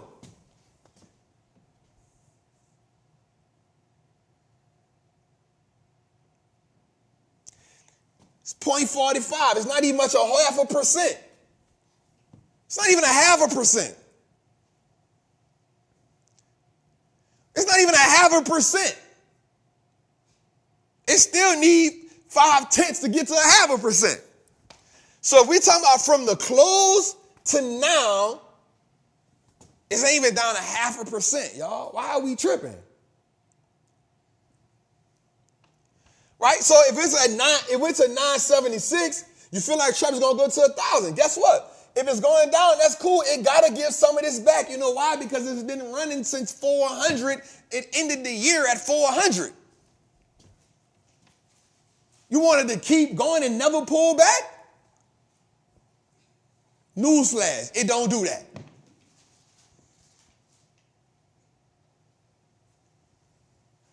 It don't do that. So it can still get to your 1,000. Here's the difference. Do you want to go to 1,000 tomorrow? Well, if that's the case, you're in trouble. But if you do want to go to 1,000 by December, guess what? You got an opportunity. Because guess what? Here's what happens. Once the people pull back on it, let's say it go to 800. Let's say it go to 775. Guess what, y'all? This thing don't move $1, $2 a day. It moves $10, $15, $20 a day. That's how it moves up and down. So guess what? Once people take profit, guess what they're going to do back with the $6 billion that's sitting on the side? We go back at it. All right, let's come to this one. NASDAQ. Down. End of the year, 16,379. Right now is at 16,306.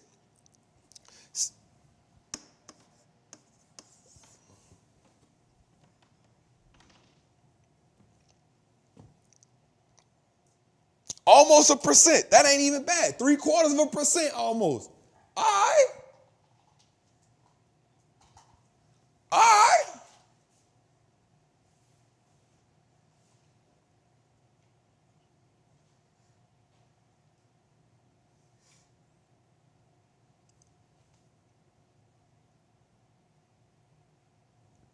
All right. NVIDIA down 4% today. All right. You're talking about 73 basis points. All right. 45 basis points. All right.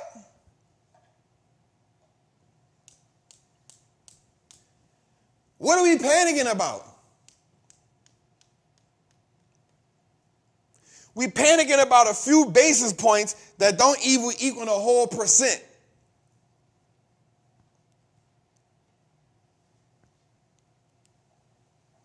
And the numbers right here.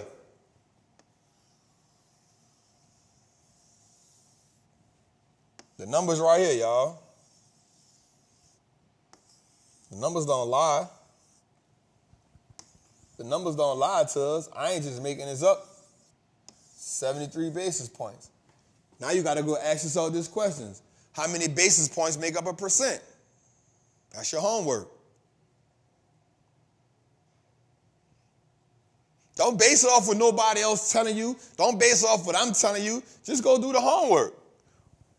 Because all of them way different. This way, the S&P way different from the NASDAQ. The NASDAQ is way different from the Dow Jones. All of them way different. So you got to go ask yourself, how many basis points make up 1%? And now you can go see how is it moving. But I'm just telling you, looking at the points, it's not that. What are we talking about?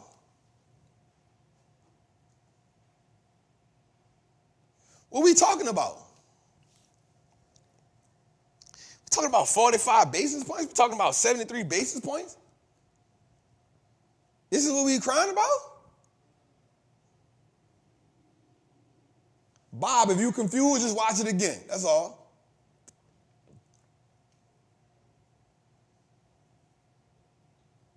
I'm just telling us we have no reason to be confused. We have no reason to be fearful.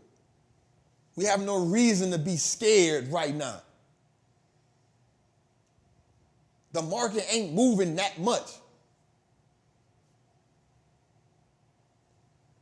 The market ain't moving that much. The market is moving in the same trajectory. All you got to do is go write this down. Q1, the market ended here. Now we are here. How far did it move? It really didn't move that much. All right, well, maybe my stock moved that much. Okay, maybe that's one that the market been favoring. Maybe you got a little more volatility in that stock than another one. All right, that's cool. That's understandable. But the market as a self, as a whole, is not just tinkering right now.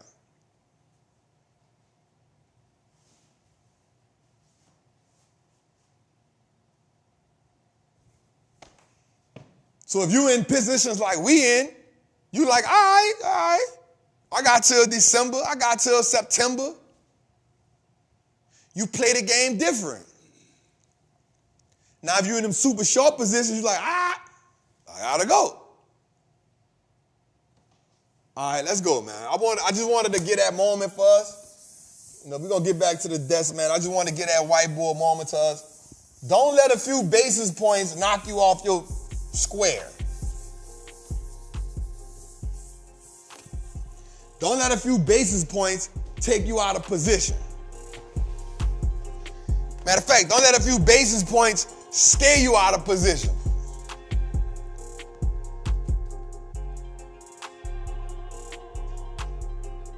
Don't let a few basis points scare you out of position. Now, here's what I will say. Here's what I will say. If they say they're raising rates again,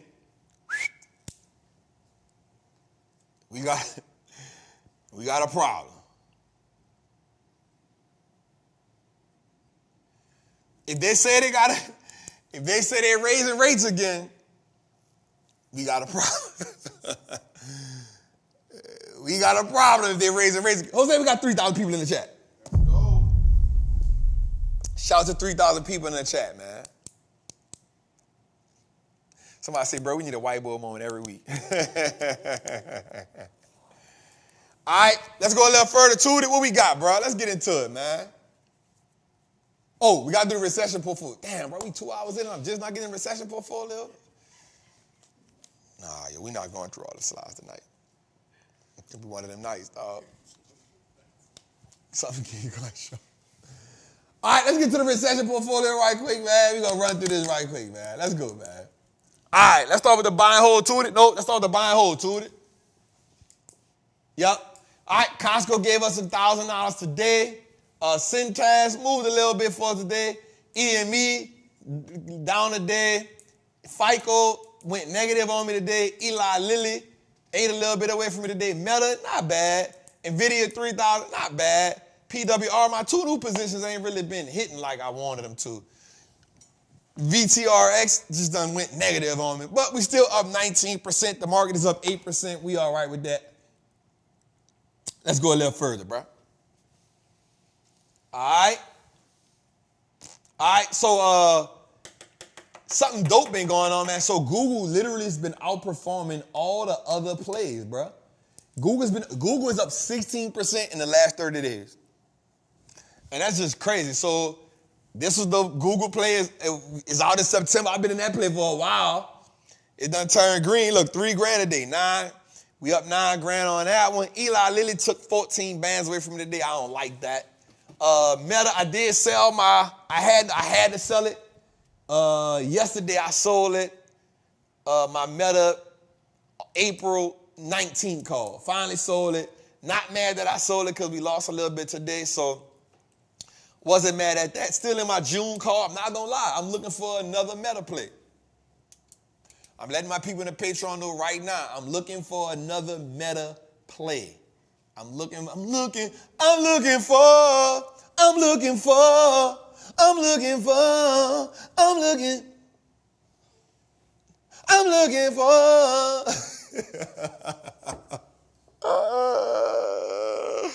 LaShawn don't like when I do that. Yeah, I mean, I'm looking for. All right.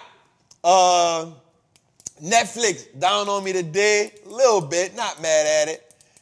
Yo, I got 6 NVIDIA calls, so the 1,000 call went against me. I don't like that at all. We was so up on that play.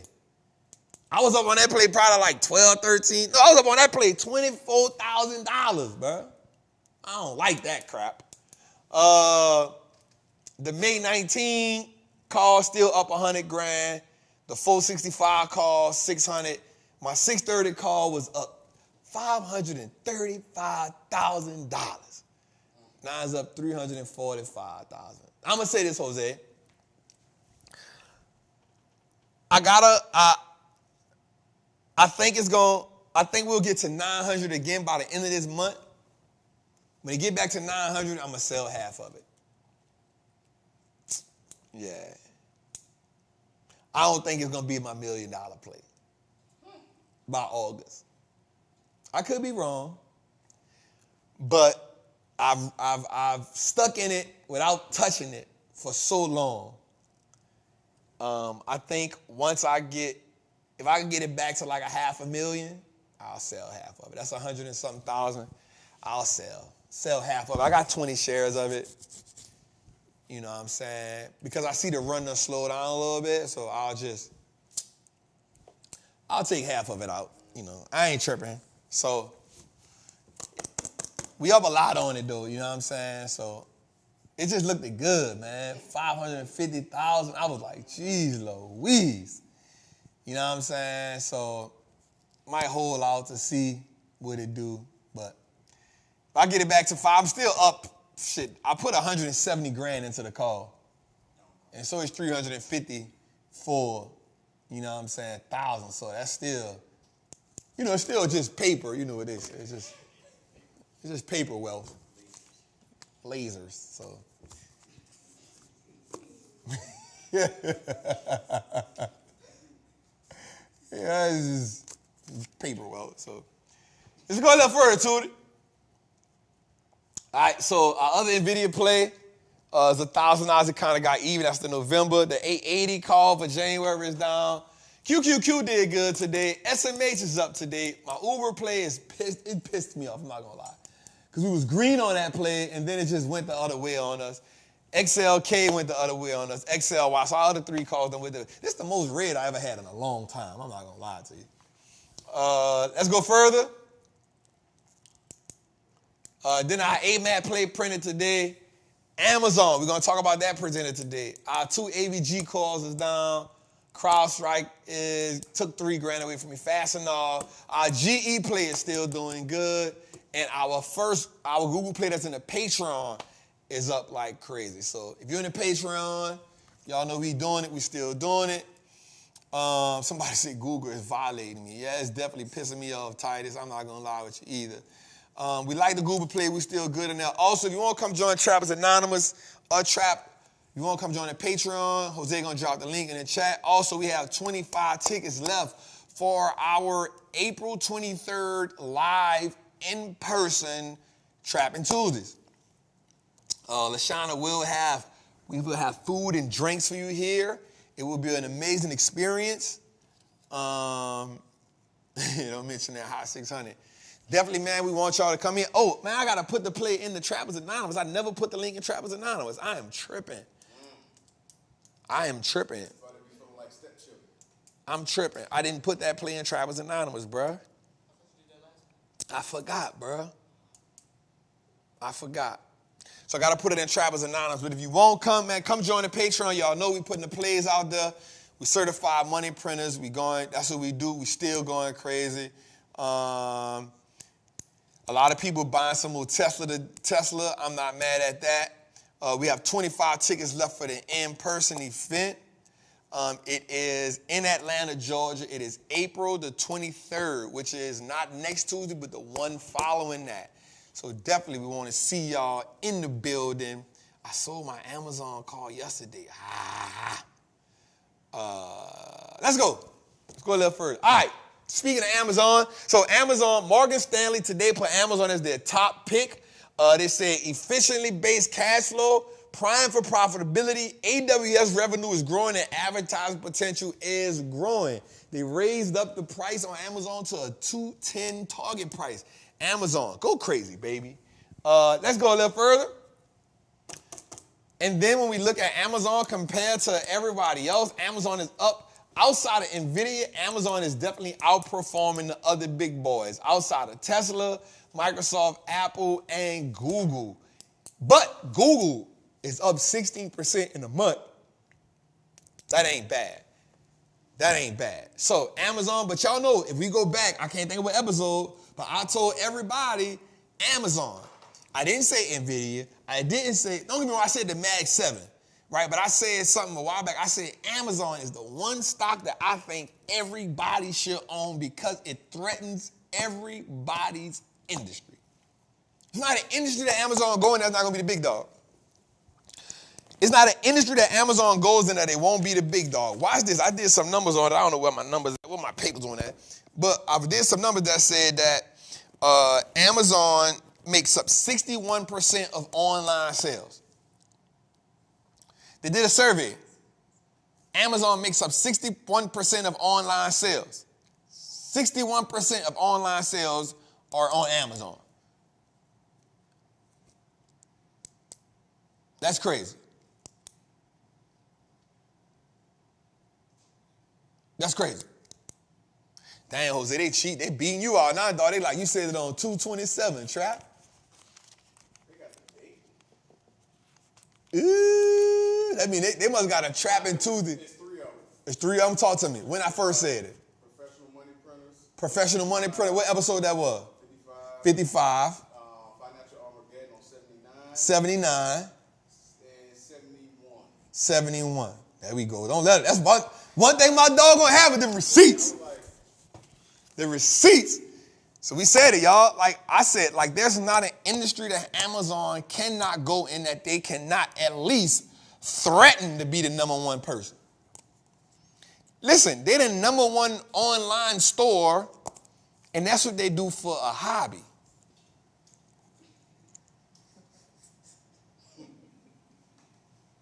They got 61% of the online market share, bro, and that's what they do for a hobby. That ain't even a thing that they do well. Let's go to the next slide, Tootie. The thing that they do well is cloud. They got 33% of the cloud, and they go against the big dogs. They go against Azure from Microsoft. They're going against Google. They're going against Alibaba, IBM, Salesforce, Tencent, the Chinese company. $90 billion in revenue in 2023 from the cloud is what they do. They just sell that stuff online as a hobby. They just starting to sell pharmaceutical stuff because they got bored with the other two.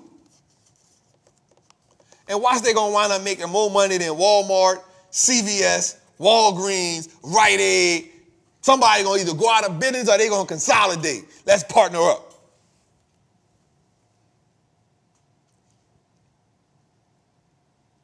%61% of online sales came from Amazon. Bro, that ain't even just, that's the whole market shut down there. And then they got 33% of the cloud. Now they saying we want to be in the pharmaceutical business. In New York and LA right now, they done started testing on same day and next day pharmaceutical to your door. Give them 3 years. Give them 3 years. Watch, they're going to be Amazon, the healthcare giant.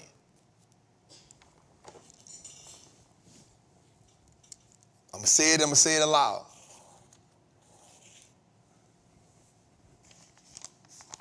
If an Apple stock a day keep the poverty away, an Amazon stock gonna make that money pop.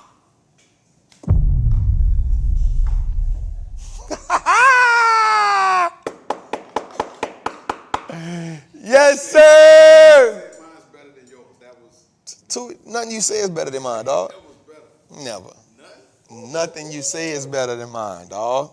I had to stand up and give you a thumbs. An Amazon stock gonna make that money pop.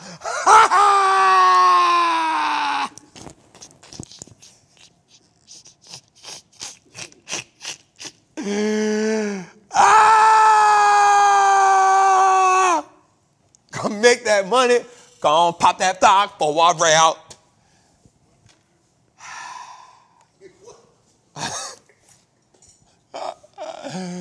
Make that money pop, Jose. It was popping on the handstand. On the handstand. Okay.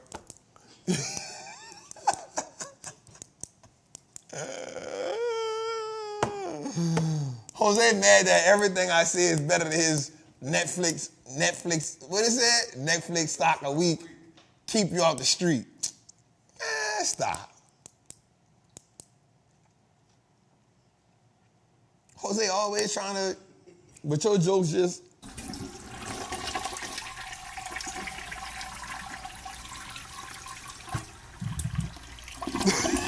Somebody say, "Ooh, Trav, you talking dirty." All right, let's go further. 2 days. All right, so Apple is now exploring the robotics, right? They saying, you know, they're with the engineers and they saying they're going to develop some in-house robots for the next generation. Some robots that kind of like follow you around in the house. remember NVIDIA did, when he did the service,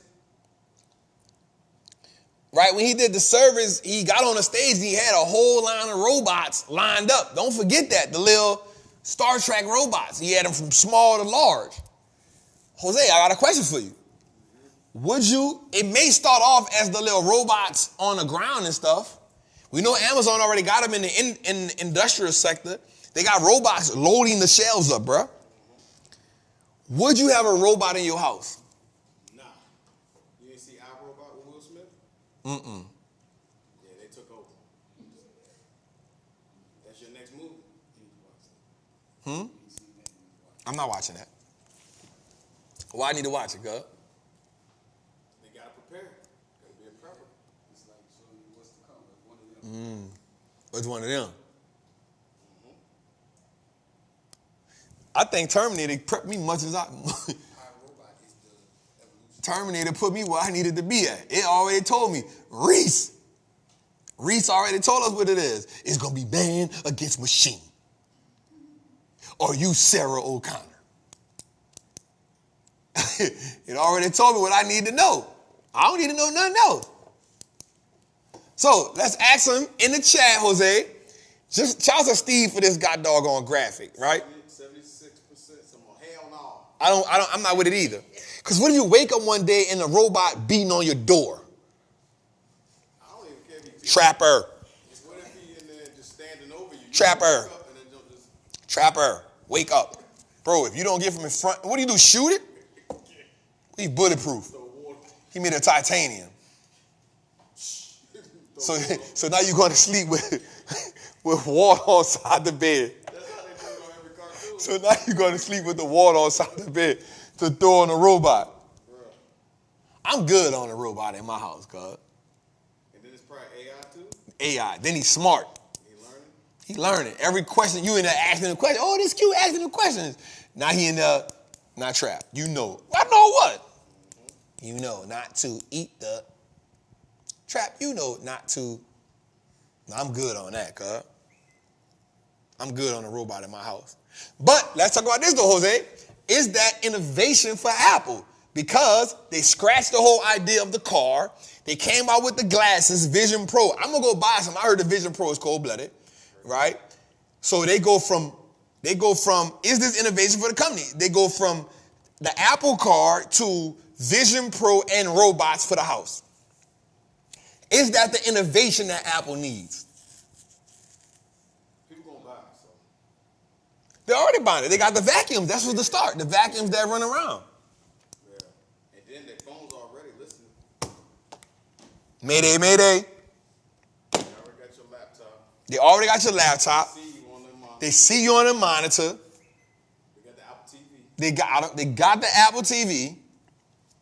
They in your car. They definitely in the car. Because now when you get in your car and FaceTime, if you got an Apple phone, you can't even FaceTime. Right. Blur the picture out. Yep. Quick. You can do it on Zoom. You can do it on Zoom. So now I got to Zoom everybody. Zoom me. Zoom me. Let's go a little further, man. All right, so here's some research I did to figure out. You know, I like to put us on game, and I like to make sure that, where's my paper at, cuz? Where's my paper? I keep us on game. So here's something I wrote down when it came to this. So watch this, y'all. Look at this. Boom. So household wealth is at an all-time high and is led by stocks. Watch this. Middle-class wealth has gained $14 trillion, up 45% because of the stock market. The top 1%, and this is based on stocks, y'all, right? Because stocks have increased. Let me rephrase that. Household wealth has gained $4.7 trillion because of the stock market, right? U.S. household wealth has increased to $156 trillion. Right? That's the most it's ever been. Right? Now, when we get into the stocks, we get into it as the top 10% owns 86% of stocks. The top 1% owns 49% of stocks. Stock ownership has led the wealth group. Now, it's not saying nothing against any other class, right? It's not saying nothing against any other asset class. But this was the data, and this was as of 2024, right? So the top 10% on 86% of stocks, the top 1% on 49% of stocks. Since 2022, the middle class wealth has gained by 14 trillion, and the top 1% wealth has went up by 8 trillion, as of 49% of their wealth is held by stocks. I always said that the wealthy people of America, their wealth will increase massively because of their ownership in stocks, y'all. The quickest way to become wealthier is by owning stocks. It's by investing more money frequently, often.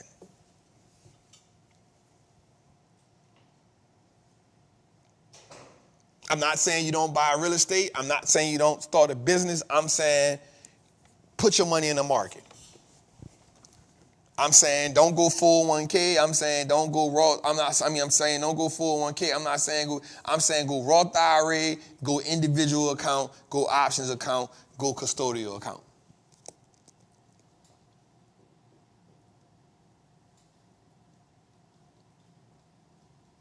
Say it again. I'm not saying 401k. I'm saying go Roth IRA, go individual account, go options account, go custodial account.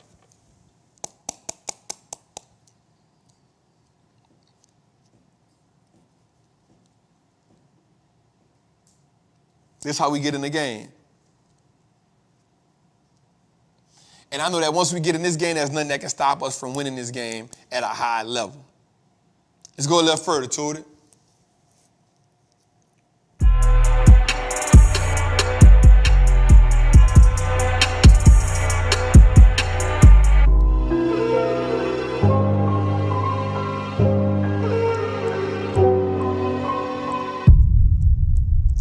Before we go to flush it or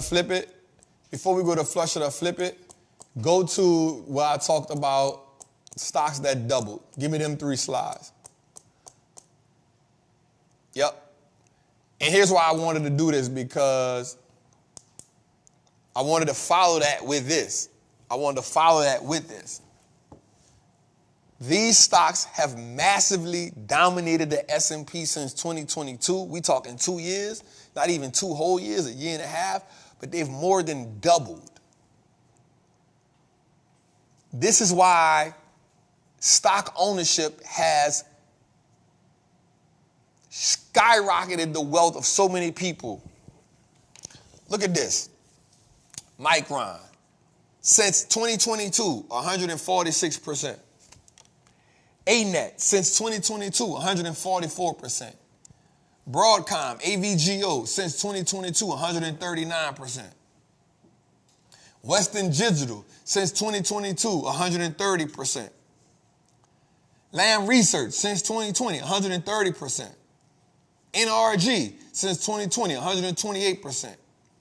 Salesforce, since 2020, 127%. Constellation, since 2020, 124%.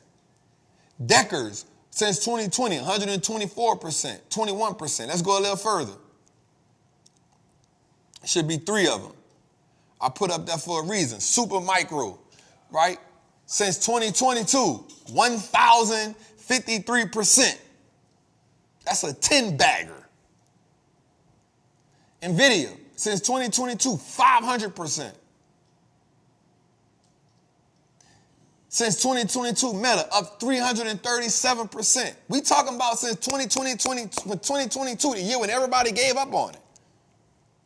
When it was $89 and Trap said, buy more Meta. Buy more Meta. First Builders, 212%. Uber, 212%. GE, 198%. Royal Caribbean, I don't even agree with this stock, but it was $10 or something during, right? 173%. AMD, 163%. Pope Group, 155%. They got one more. Go a little further to it. Amazon, 119%. Netflix, 115%. When I said during the pandemic, last 2022, Netflix went all the way down to $100 and something stock. It went from $300, $700. I say now is the time. That was a $200 stock. I say now is the time. Facebook and Meta need to be the #1 stocks on your list right now. Eli Lilly since 2022, 113%. AMAT, 113%. Eaton, 109%. Chipotle, 108%. Transdigm, 106%. FICO, something I've been screaming from the rooftop. It was $400 when I was screaming it. Nobody listened. It's $900. Now we paying attention to me. Jabril, 104%. Now, let's even do this before we even go even further. I'm not even talking about the ones you didn't know. Right? I'm not even talking about the ones you didn't know. You knew about Amazon. You knew about Netflix. You maybe didn't know about Eli Lilly. Maybe you didn't know about AMAT. Maybe you didn't know about Eaton. I've been screaming Chipotle since the 425. All right? Maybe you didn't know about Jabril. Maybe you didn't know about FICO, even though you heard me screaming it. Maybe you didn't know about it. Huh? Of course it was. Maybe you didn't hear about TGE. Maybe you didn't hear about it. Tudor, let's go back one. All right, maybe you didn't know about Supermicro. That's cool. You knew about NVIDIA. You knew about Meta. You knew about Uber. Maybe you didn't trust GE because I didn't either. They turned around when they got the new CEO and we need to see about that. I understand that. I ain't really a fan of Royal Caribbean, but y'all was. I'm not mad at you for that. Right? You knew about AMD. Maybe you didn't know about Polk Group because it's a real estate company. Let's go back a little bit further, Tootie. You knew about MU. Maybe you didn't know about Arista. You knew about Broadcom because I've been talking about it forever. Maybe you didn't know about Western Digital. I did a webinar and talked about Lam Research, so you knew about that. Maybe you didn't know about NRG. I told you I love Salesforce because they're the #1 company with dealing with a company back end, CRM. You knew about that. You maybe didn't know about CEG, but you knew about Deckers because I've been talking about Deckers forever. So that's 1, 2, 3, 4, 5, 6, 7, 8, 9, 10, 11, 12 companies that you could have talked about that you could have purchased in 2022 that's up over 100% since 2022 to now, a year and a half. There is no excuse. There is no excuse. And we ain't just talking about companies that's doing good. We saying companies that more than doubled since 2020. We talking about more than doubled.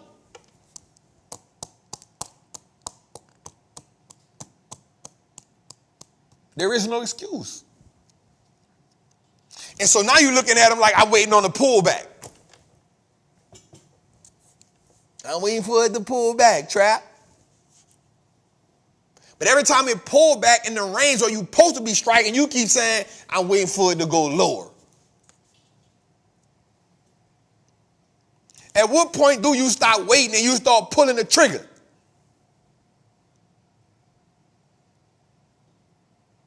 At what point do you stop waiting and you start pulling the trigger? I wrote something down that said,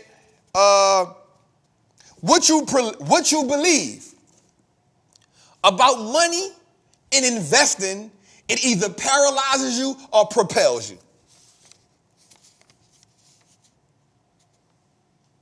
And this is a powerful financial tool that we refuse to pick up.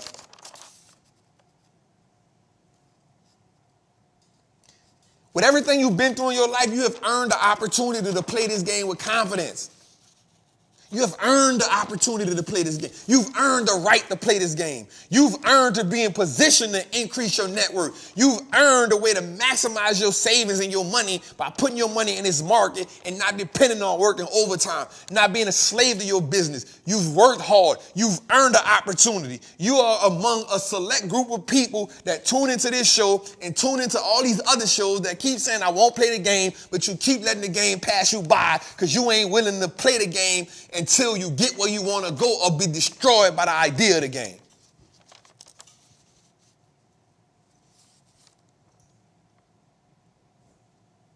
You ain't willing. You ain't willing. But you willing to keep listening to people beef. Why J. Cole ain't go out at K. Dot? He down bad for saying he don't want to do this. You quick to be in the comments you left this word out. You should have edited this. You quick to look at a picture and find something wrong with somebody else. You quick to get on the shade room. You quick to go on Ball Alert and put your judgment on whatever they got going on. You ain't scared to fire off when you in the trigger on the finger. You ain't scared to fire off your opinion of how you feel, whatever that is. But when it comes to you making money in this game since 2022, we talking about 12 companies that done went up over 100%, and you keep saying, I'm scared. You ain't scared to do nothing else but make some money. How'd that go? You ain't scared to do nothing else but put your money in the stock market and make some money. You ain't scared to tell us how you feel about something that ain't making you no money. You ain't scared to give your opinion. You ain't second guessing. You ain't studying how to give your opinion on something that don't got nothing to do with you. You ain't studying that.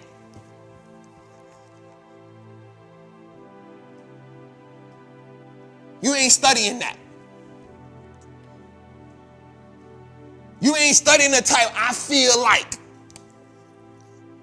Man, somebody told me something a long time ago. The minute you say I feel like, that's the minute you completely wrong. The minute you say I feel like is the minute you should shut it down.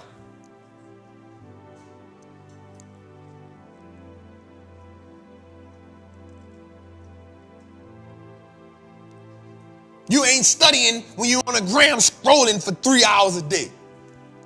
Man, Trap, I ain't got time to study no company, but on your break, you on the gram scrolling. Trap, I don't really got no money, but you done spend $100 a week on DoorDash.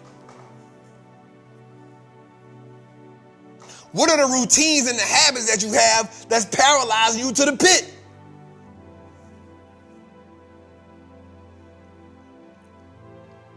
Because I'm going to be real with y'all, yo. I ain't never scared to shoot my shot.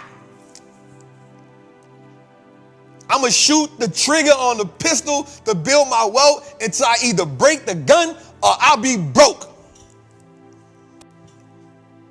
That's it. My name on this.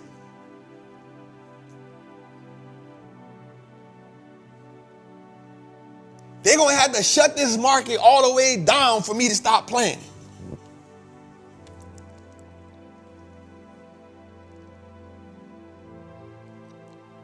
I don't got no money, Trap, but you just went on a vacation. You don't even deserve that vacation. You don't deserve that vacation. You don't deserve that vacation. You know why you don't deserve that vacation? Because you ain't got no money invested. You know why you ain't deserve that vacation? Because on paper, you broke.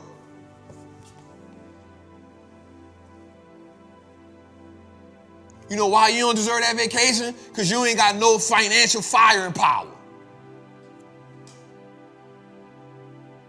And now you on a vacation, and now you spending money you don't got. So now when you come home, you don't cut the vacation short. You don't come home, now you don't even want to look at the bank account. You don't deserve that vacation. I challenge you, go put that $1,000 to $15,000 up, save, and then go crazy on putting money in the market for the next year. Go all in on this game, man. All in on this. I'm all in. I've been all in. I've been all in. I saw it. I ain't got to keep thinking about it. I saw it.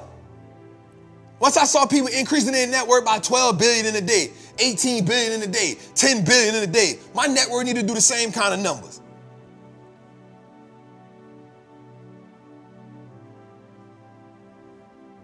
I'm tired. I need a vacation. This job pisses me off. I need a vacation. You keep running from your position. You keep running from reality. That's why you know these vacations. You keep running from reality. You keep running from the fact that you ain't doing what you're supposed to be doing financially. And a vacation ain't gonna solve that. You running away. You ain't no different from a dope fiend trying to get high. They trying to escape the problem. And the problem a lot of times ain't the outside world, it's you. You've been doing the same thing the last 5, 10 years and you getting pissed off because nothing ain't changed. It's because you ain't changed. You ain't did nothing different. How you gonna keep doing the same thing expecting your life to be different? Your routine got you anchored to the same thing. You ain't got no willpower, you ain't got no discipline, you ain't got no financial fortitude, you don't know how to save no money, you don't want to invest no money, all you know how to do is spend money. And I told you this before, there's people that know how to use money and there's people that know how money is used. And most people only know how to use money.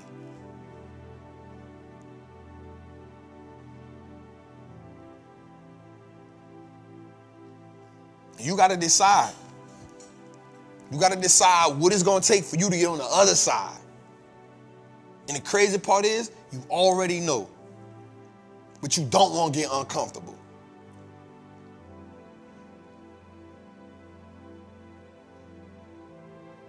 You don't want to get uncomfortable. You scared to not go to the concert because you scared people going to say. You scared not go to not go to the party because you scared what people going to say. You scared to not go on a vacation because you, man, Trap, you come, I ain't coming, fam. Trap, once you come, I ain't coming. I'm good. I'm going to holler at y'all. You got to be willing to do the things that other people won't do so you can live the way that other people won't live. You got to do things that other people won't do so your life can be different from other people. I'm on the phone with my dog from prison when he called me today. I FaceTime. He said, hold up, bro. Why I see the whole ceiling in the car? What that is, a spaceship? He been gone since 2001. He FaceTimed me today. He said, hey, hold up, bro. Why I see the whole top of the car? What that is? I put the B on. I said, that's the Bentley, bro. He said, I need that. I said, you got to work for it. It ain't given. But it's possible. Let me be the motivation to get you where you got to go at. Let me show you what's necessary. Let me show you what you got to do to get here. I ain't did nothing nobody else ain't did. I ain't the first person that made money in the market. I damn sure ain't going to be the last. I ain't the first person chasing $1 million in the market. I damn ain't going to be the last. Blackstone started with $400,000 in 1985. As of 2024, they got $1 trillion in assets. In 1985, Blackstone started with $400,000. In 2024, they got $1 trillion. They are the biggest commercial real estate company in the world. Blackstone. Biggest real estate company in the commercial real estate in the world. Go look them up. They started with $400,000 in 1985. You don't get to $1 trillion overnight. But every day you gotta work. They wanted the company so much just now, they spent $10 billion cash for this apartment company, AI Aura. Guess what happened though, y'all? They paid the company 25% more than what it was worth because they understood if I can go get the 7,200 apartment complexes that you own, guess what I'm gonna do with over the next 10 years? I'm gonna get that premium back and then some. They playing the game different. Some people know how to use money. Some people know how money is used. It's a difference. It's a difference. And I said that if you zoom out long enough, you can turn a good investment to a great one. The problem is we looking so short term because we letting our situations that we in right now dictate our whole life instead of saying this is just a moment. You ain't steady in the storm. You ain't steady in the storm. The minute you hear a little thunder, the minute you hear a little lightning, you run for cover and you revert back to the things that you've been doing. You ain't gonna never make progress like that.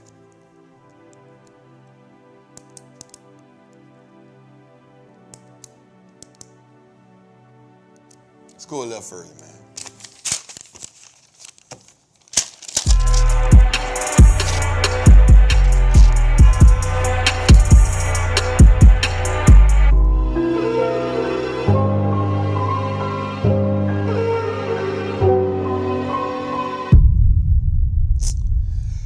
All right, Jose, how you feeling, bro? It's one of them nights. Why you say that, cuz? Your Kobe bag, Jordan flu game. That's how you feel? You going crazy. All right, we just having a little fun with the people. Just having a little fun with the people, man. All right, man, as we get into flushing and flip it, let's go, man. Let's talk about it, Jose. First up is GRIN, right? So let me go to it. I'm a little late on this one, y'all. It's my fault, not the team fault. I had it, and then DD. All right, so the company is up 50% year to date, Jose. It's up 40% last year. The company is, it operates through the dry bulk carriers and tanker segment business, right? It's a holding company that is in provision for maritime transportation, meaning tankers and tugboats and small tankers and other operating segments, Jose. The company does pay a 6.44% dividend, Jose. Are we flushing it or are we flipping it? Getting money with that one. Like the numbers, and we don't always need the waterway. But how do people feel, Jose? 57%. What they saying? Flip. You don't like the numbers? 40 and 50. Waterway. No. I flush it. I flip it, Jose. All right, next on the list, Jose, we got Zoom. Now, we know during the pandemic, this one shot up like crazy, but now it's coming back to reality. So, Zoom, year to date is down 9%. Last year, this year, Zoom. Last year it was down, this year is down 9%, and last year was down 10%. We know what Zoom do. It engages in the provision of communication platform through visual. Jose, how do we feel about it? We are flushing Zoom 62%. Man, they had their run. Y'all give up on Zoom that fast? Jose, we use Zoom every morning. Every morning. But if they ain't have them, we go right to Google Meets and all that. LaShawna, would you put us on Google Meets?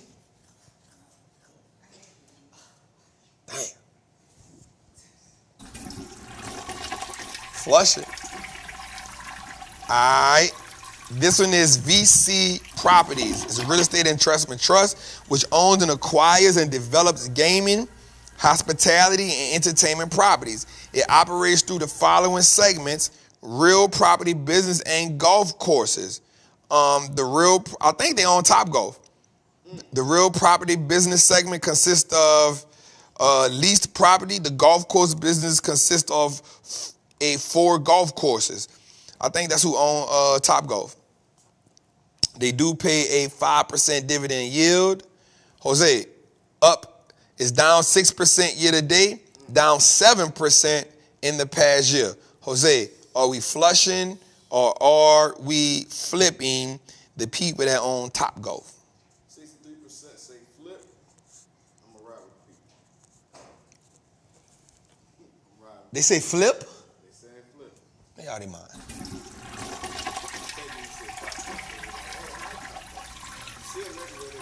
Don't mean they making no money. Care what you like. Care what you like. That's this girl I like in the city, but I know she set dudes up. Guess what I do? Stay away from her.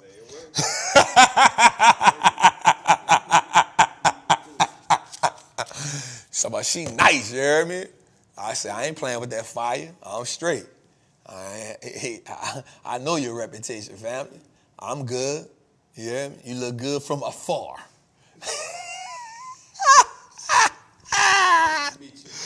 You look good from afar, Jose. All right, so let's go with our next one. INVH. There we go. Innovative Homes. All right, let's go to it. It engages in the acquisition of renovating, leasing, and operating of single-family homes as rental properties, including single-family homes and planned-out unit developments. Its services include property management, selection of homes, maintenance programs, and online payments. Jose, the company does pay a 3.9% dividend yield. Year to date, they are up 3%, and in 1 year, they're up 13%. How do we feel about them, Jose? Saying flush. Invitation homes. Flush.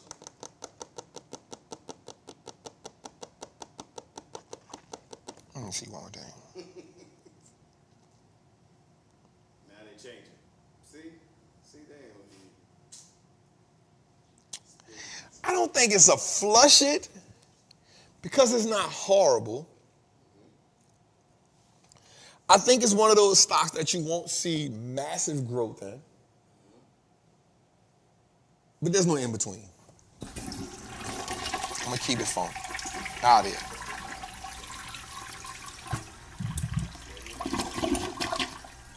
All right, let's go with this one. AstraZeneca.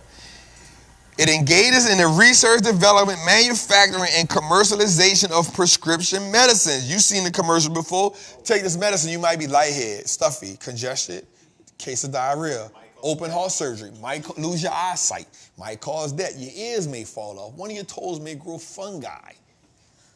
They be just dancing and frolicking in the May cause death, but we still... Year to date is up 2%. In 1 year, it is down 5%. How we feel about AstraZeneca, Jose? I'm still say flip it. You got 63%. You ride with the flips. Huh?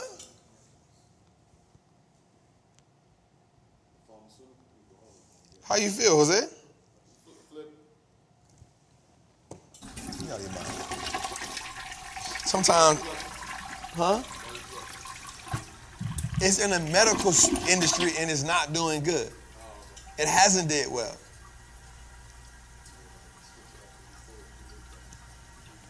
Man, my people don't be switching. They know what it is. All right. Jose said they be frolicking in the commercial. Let's just start right there. Let's just stop right there. Frolicking. I like that. I told me and BB in here, bro. How many of y'all be watching CNBC every day? See this lady with the doggone spray tan? Bro, she's spending some money on ads, cuz. She is every commercial on CNBC from 7 to 4, dog. Bruh, let's talk about how you got started. Well, I was in a foster care and I bought a spray tan that I didn't have money for, and I woke up the next morning and I had a glow that I fell in love with. Bro, what the hell that got to do with spray tan? I don't know what. She got to be making a bag, cuz. She got to be making a bag, cuz. Cuz her commercial's always the first commercial soon as CNBC go on commercial. It's her. Bruh, listen to me. On CNBC, cuz. That don't got nothing to do with stocks, cuz. It don't got nothing to do with portfolio. That let me know this, cuz. With the right money, they don't care what the product is, because the bills got to be paid. But that's an infomercial. That's an infomercial. That belongs on QVC somewhere, cuz. The bag is big enough. You got to think about it. Her bag got to be big enough, or either she knows somebody that works that can check this out, bro. I don't see no more Franklin Templeton commercials. You feel me? I don't see, if you got $400,000 and you don't invest it, there's one commercial always to come on. If you have an investment portfolio of $500,000 or better, we'd like to invest your money for you. No Franklin Templeton, nobody.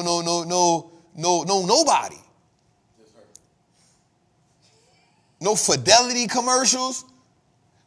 No Spider E. These are Spider ETFs. I know the commercial that come on CNBC, fam. It's about retirement. It's about ETFs. It's about BlackRock. It's about portfolios. I don't see them commercials no more. All I see is spray tan. Go look at CNBC tomorrow, starting at 7 o'clock to 4 o'clock. Every commercial break is her. And then the other ones come. She get the longest one. And it's one commercial they broke down into 3 different parts. She got the continuity. Bro. Bruh, it let me know it showed me that it don't matter the product.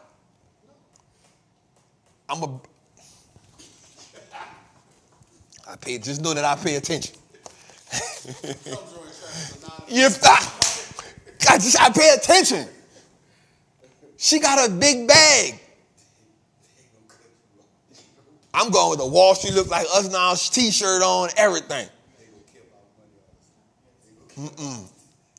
Bro, she got some money, cuz. That thing got some money. And inside the commercial, they say, and have the proceeds go to such. Have the proceeds come to us if you go through our website. They let you know that. I don't see no Fisher investments. I don't see Spider ETFs. I don't see iShares. Bro, she knocked iShares and Spider ETFs off. She knocked off Templeton Investments. She got more than a hot 600, cuz.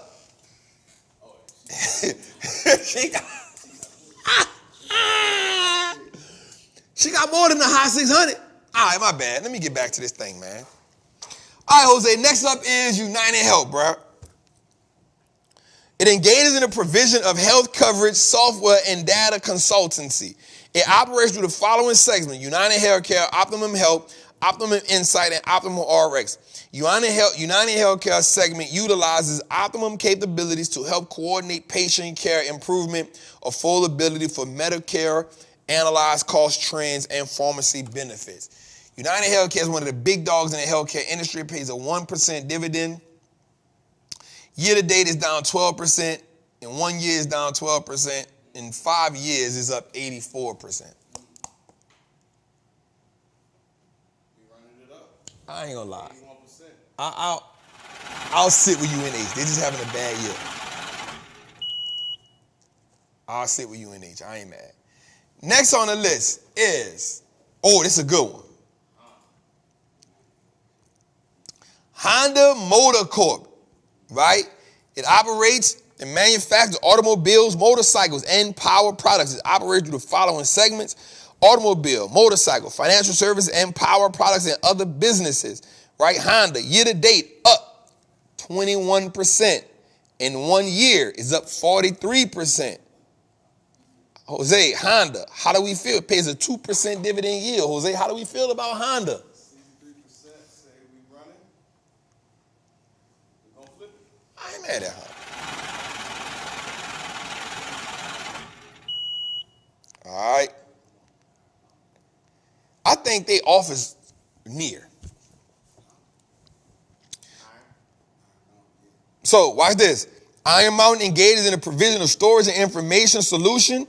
It operates through the business segments in North America, North American records, information management, and North American data. Also, Western European business. What they do is they the people that take all your data. Like when you go to first they do a couple things. When you go to the office and people shred their papers, they do that. But also if you got files that you want to put up, they store that for you as well. And they also I started operating with a digital data center, right? They wanted a REIT. They paid 3.6% dividend yield. Year to date, they up 13%. 1 year, they up 52%. Iron Mountain, how we feel about them, Jose? Industrial Parkway. I had to look them up. 87% say we flip it. I like Iron Mountain. And last but not least, Clean Harbors. It engages in the provision of environmental, energy, and industrial services. It operates through the environmental services and safety, clean, sustainability solutions. The environmental services segment consists of the technical services, industrial services, and field services, and oil, gas, and lodging business. The safety clean segment, solution segment includes washer services, containerized waste services, vac services, and used motor oil collection. Right, the company is up 17% year to date. They're up 52% in the last year, and they do not pay a dividend. Jose? 59% flip it. I like it. Let's go to it.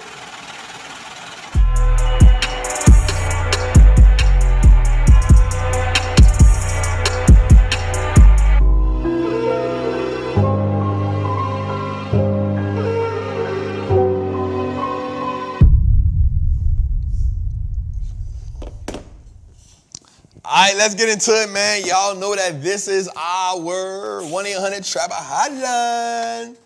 Let's go, baby. Hey, Trap, what's going on? This is Jay from Buffalo, New York. Listen, there's a company not too far from my house called Moog. They're doing substantially well in the market, and I want to know, should we put an options trade on it? I thank you for all that you're doing in the community. I appreciate you being a coach. I realize in life, in order to be great, and everybody ever walked the face of the earth that was great, had a coach. Let me know about Moog, M-O-O-G, Moog. Say hello to Trap, guys. Hello, Trap. Hello, Trap. Oh! I'm doing this for the last name on my back. Appreciate you guys. I like it, OG. I like it, OG. Let's see, manufacturing of systems, interior fluids. I would have to look at it some more to look at it. OG, just looking at it, up 9% year to date, not bad. Up 62% the past year. Up 76% in 5 years. Up 1,000% in his lifetime. I would definitely have to do some more homework on it, me personally. But if you call in here, that means you in Masters of the Triple Beam. It's a good chance you have the options masterclass. I think any company that meet the requirements that we have, it is definitely worth. Just because I don't do it, don't mean you don't do it. I think if you do the right research and the opportunity presents itself, why not? But ultra salute to you for doing it for your last name. I appreciate that more than anything. I appreciate you for being part of the group, and that means you exposing the family to this. And that's pivotal. That's truly pivotal, because you showing them about options, you showing them about investing. That's the most pivotal thing you can do. Shout out to Goddess, man. I ain't see you with the super chat. Thank you, beloved. So I don't know just yet, King. I would have to research, and it may not even be in my circle of competence, what I may get into. But if it's in your circle of competence, and if you see how it moves and it matches the metric that you have in place, shit, I say go for it. Pull that trigger. Pull that trigger. All right, let's go a little further. Man, come join the Patreon, y'all. Hey, what it do, Trap? This your boy Malik. Malik! And no, not that Malik. I've been looking at MasterCard and Visa. I'm looking at their financials. I like certain things about both of them. Looking at them, like comparing it.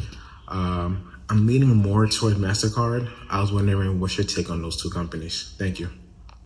He said MasterCard and who? Visa. So watch this. I like Visa. I'm not a fan of MasterCard, but I am a fan of American Express. I like Visa. You got to think about it. Visa is the biggest credit card in the game. They got a huge moat. Nobody is close to catching up to them, King. So I don't have a problem with Visa at all, especially at the right price. But I'm a good fan of American Express. Not so much MasterCard, but Visa and American Express for sure are one or two go-tos that I like. So, but I won't tell you no to MasterCard. I don't think it's bad at all. I just like Visa. It's my personal preference would be Visa and what you call it. Matter of fact, let's look at it right quick. If we looked at Visa, V is up 6% year to date.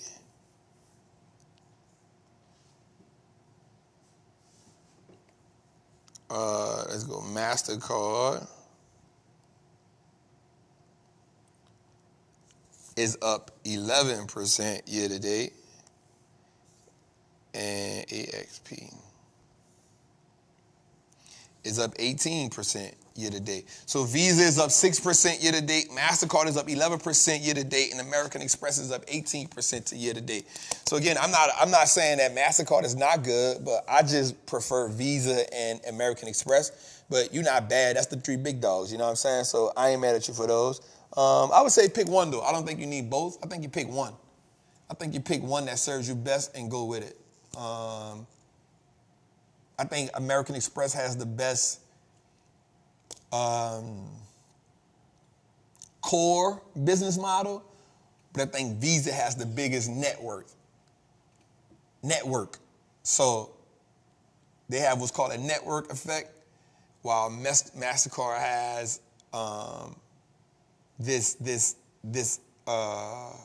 leverage with how it rewards its people. So I'm not mad at that. Actually, that's a good pick for you to be looking at those. I mean, you digging for gold. I like that. Because those companies aren't really even talked about right now. Everything is tech. So that means you digging for gold right now. And I like that. That says a lot about you and your process, what you're going through. Shout out to Malik. What Malik say? Not that Malik, though. All right, let's go. 2-8. What's good, Trap? Shout out to Jose for taking my question today. Shout out to all the trappers. I'm Bradford. I'm 18. I'm one of the young trappers. I'm at about 3 auction plays right now. I've got about a couple of my own buy and hold plays. I understand that buy and holds are very important.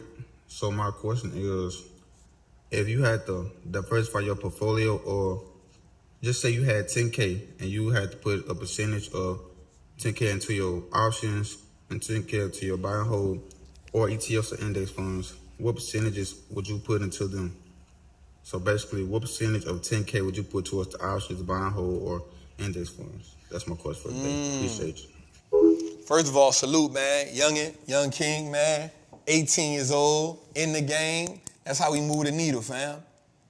That's called moving the needle. That's called impact right there. 18-year-olds playing the game. I love it.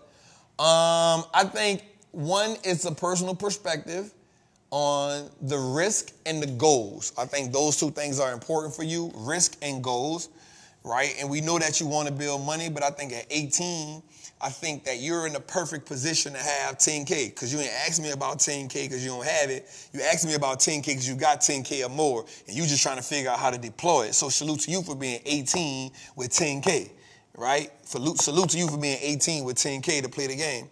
I think for me, I would go, based on who I am and what I'm trying to do, if I had to start over with 10K and I know the knowledge I have now, I would probably go 7-3. I would go 7K for options, 3,000 buy and hold. And the reason why, I would take the 7K and put it in the best. I would find an option play to start off with, and I would try to build that, and then I would take the profit from that. I'm lying.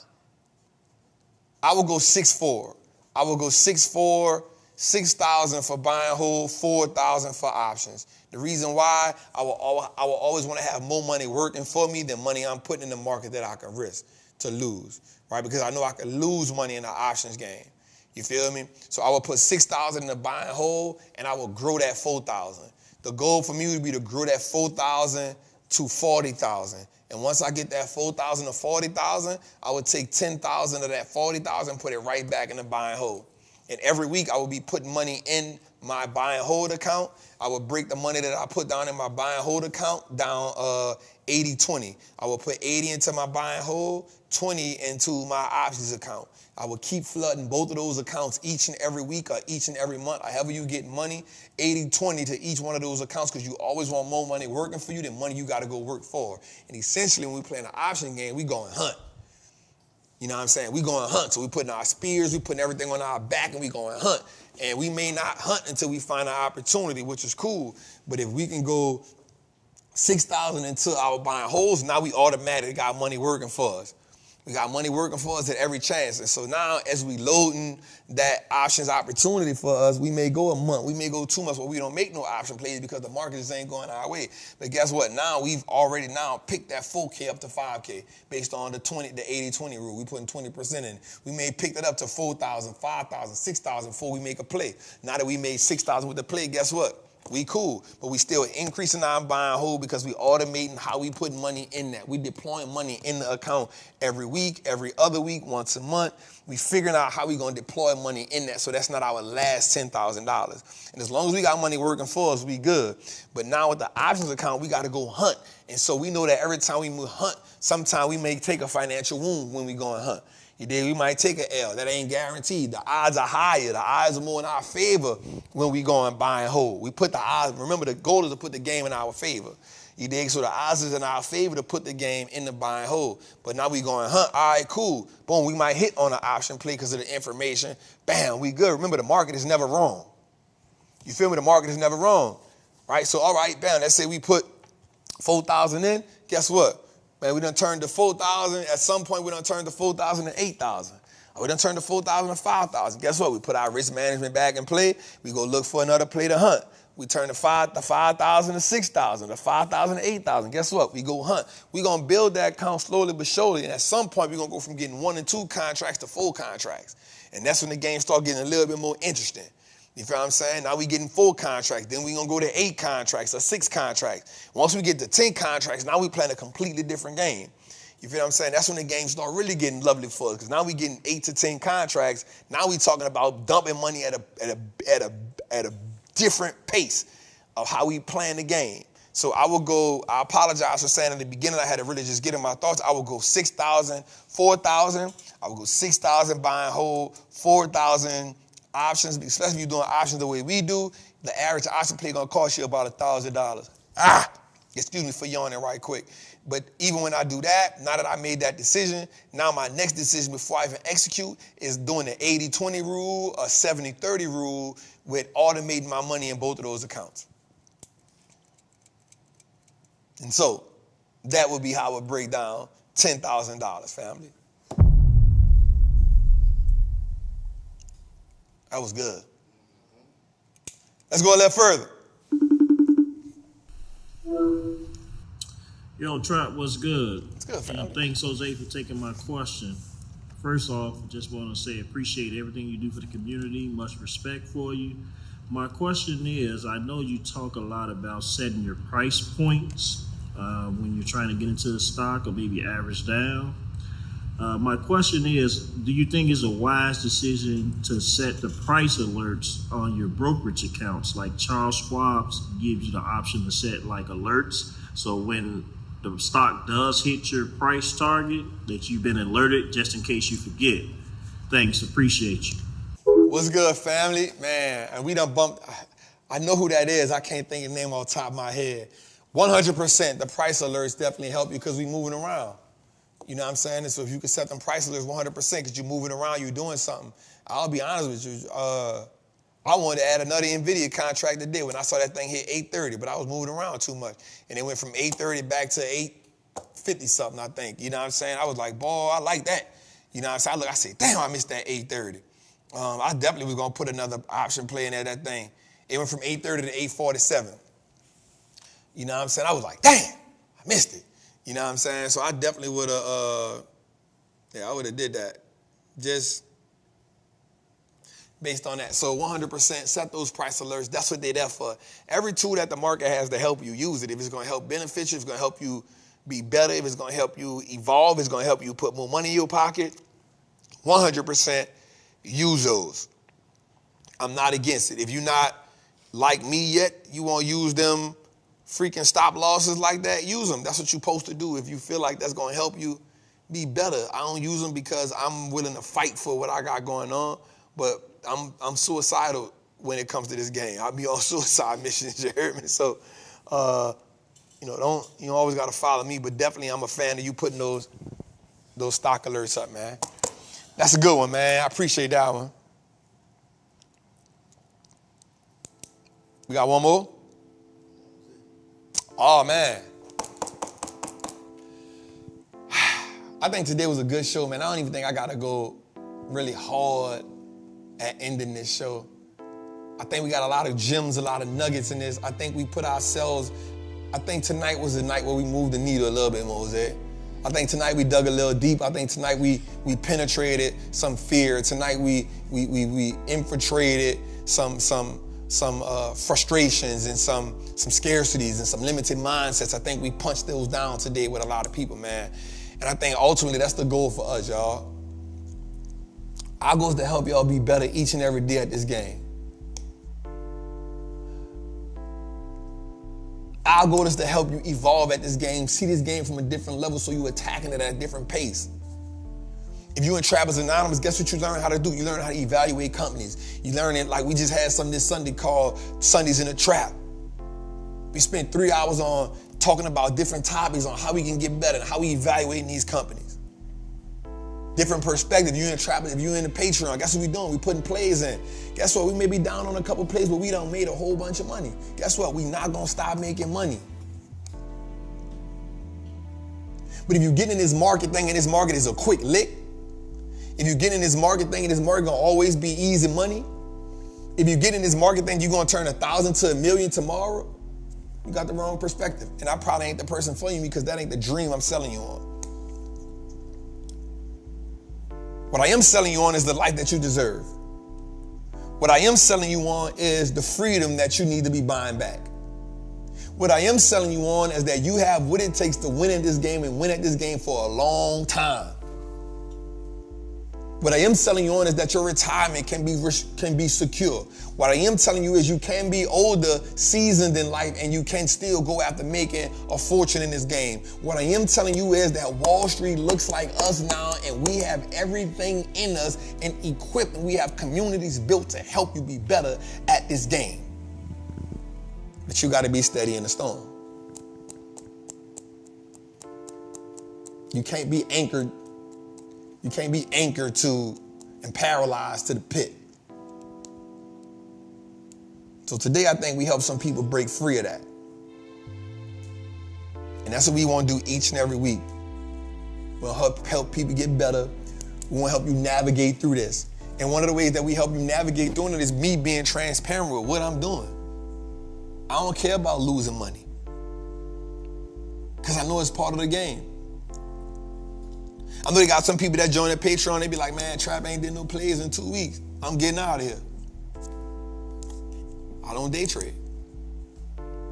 I may go a week or two without making a play.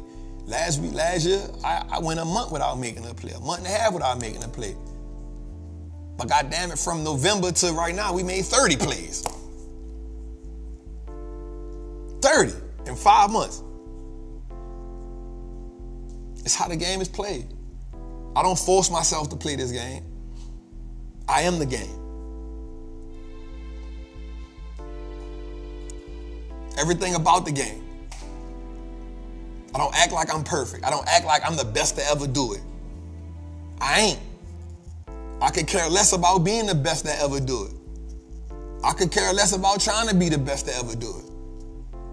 I just want to make money in it, and I want to be confident in my ability to go make money whenever we need some money. I want to be confident in my ability to go print some money. I don't care about being the best. I don't care about the accolades that come with being the best. I care more about saying everybody that rocking with me know how to make some money in the market, and that means more to me than anything. Because at that point, I done help you print your freedom papers, whether you know it or not. So I'm going to show my wins. I'm going to show my losses. No, I'm not going to go back to trying to start a $1,000 account all over, but I'm going to show you what you can do to do it, because I want you to look at the $1,000 account and say, yo, I want to go build that to $1 million like Trap, because he did it. I want to show you how to scale it.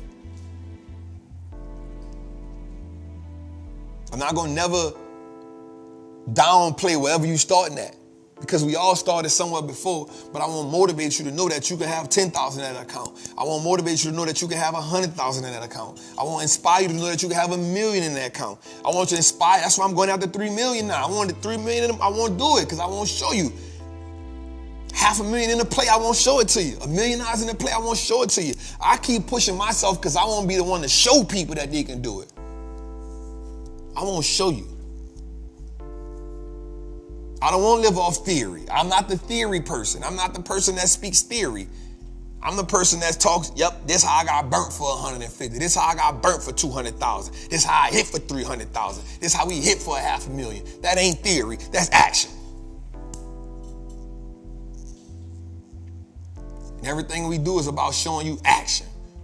I'm gonna make some mistakes along the way because every day I try to put myself in situations that I ain't never been before. My goal is to keep growing. My goal is to keep evolving. My goal is to keep on breaking down walls, financial walls. My goal is to keep breaking financial strongholds. My goal is to keep breaking limiting beliefs. My goal is to keep building emotional fortitude. My goal is to keep mentally getting stronger so that I can talk to you with confidence, so I can talk to you that I've been there before, so I walk through the valley. Yea, do I walk through the financial valley of death. So we can all walk through that thing with confidence.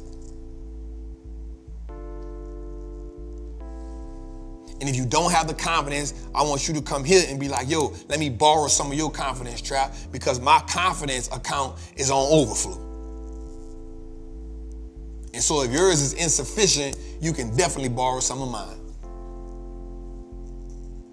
Because I ain't running out. And I believe in the game. I've watched it make too many people millionaires. I've watched it add billions to too many people. I've watched it create trust fund babies. I've watched people be able to live lives. I've watched people being born and already be billionaires and millionaires, and all they did was family was pass them down their assets. So I'm gonna believe in the game. And if I ever go broke, it's gonna be because of the game. It's because the game crumbled.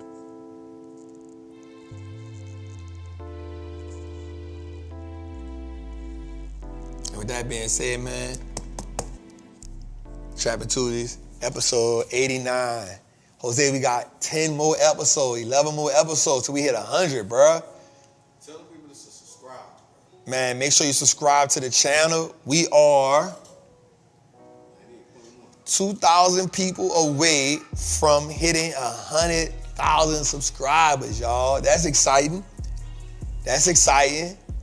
We couldn't have did it without y'all for sure, right? I want to tell y'all, man, go to Trapper Apparel Inc. Get your merch, get your apparel, because Cuz be back to shipping. We got 25 seats left in the 50 seat for April 3rd here in Atlanta, Georgia. Come through. We definitely going to have a great time. 23rd, huh? That's what I said, huh? April 23rd, not the 3rd. I don't got a time machine. April 23rd in Atlanta, Georgia. 197. Got 25 seats left. Trappers Anonymous. I will put the tickets in there tomorrow. I apologize. I'm a week late. We're giving y'all the opportunity to get these tickets. I will put them in Trappers Anonymous tomorrow. Also, go to the Wallstreet Trapper YouTube page. We've been putting out some dope content over there. The last one we put out, the live we put out Friday was amazing. How to start a $1,000 portfolio. That went insane. Make sure you go to all streaming podcast platforms and download, subscribe, like, and share. It's your boy, the Wall Street Trapper, and I will see y'all next week, same time, same place. Salute.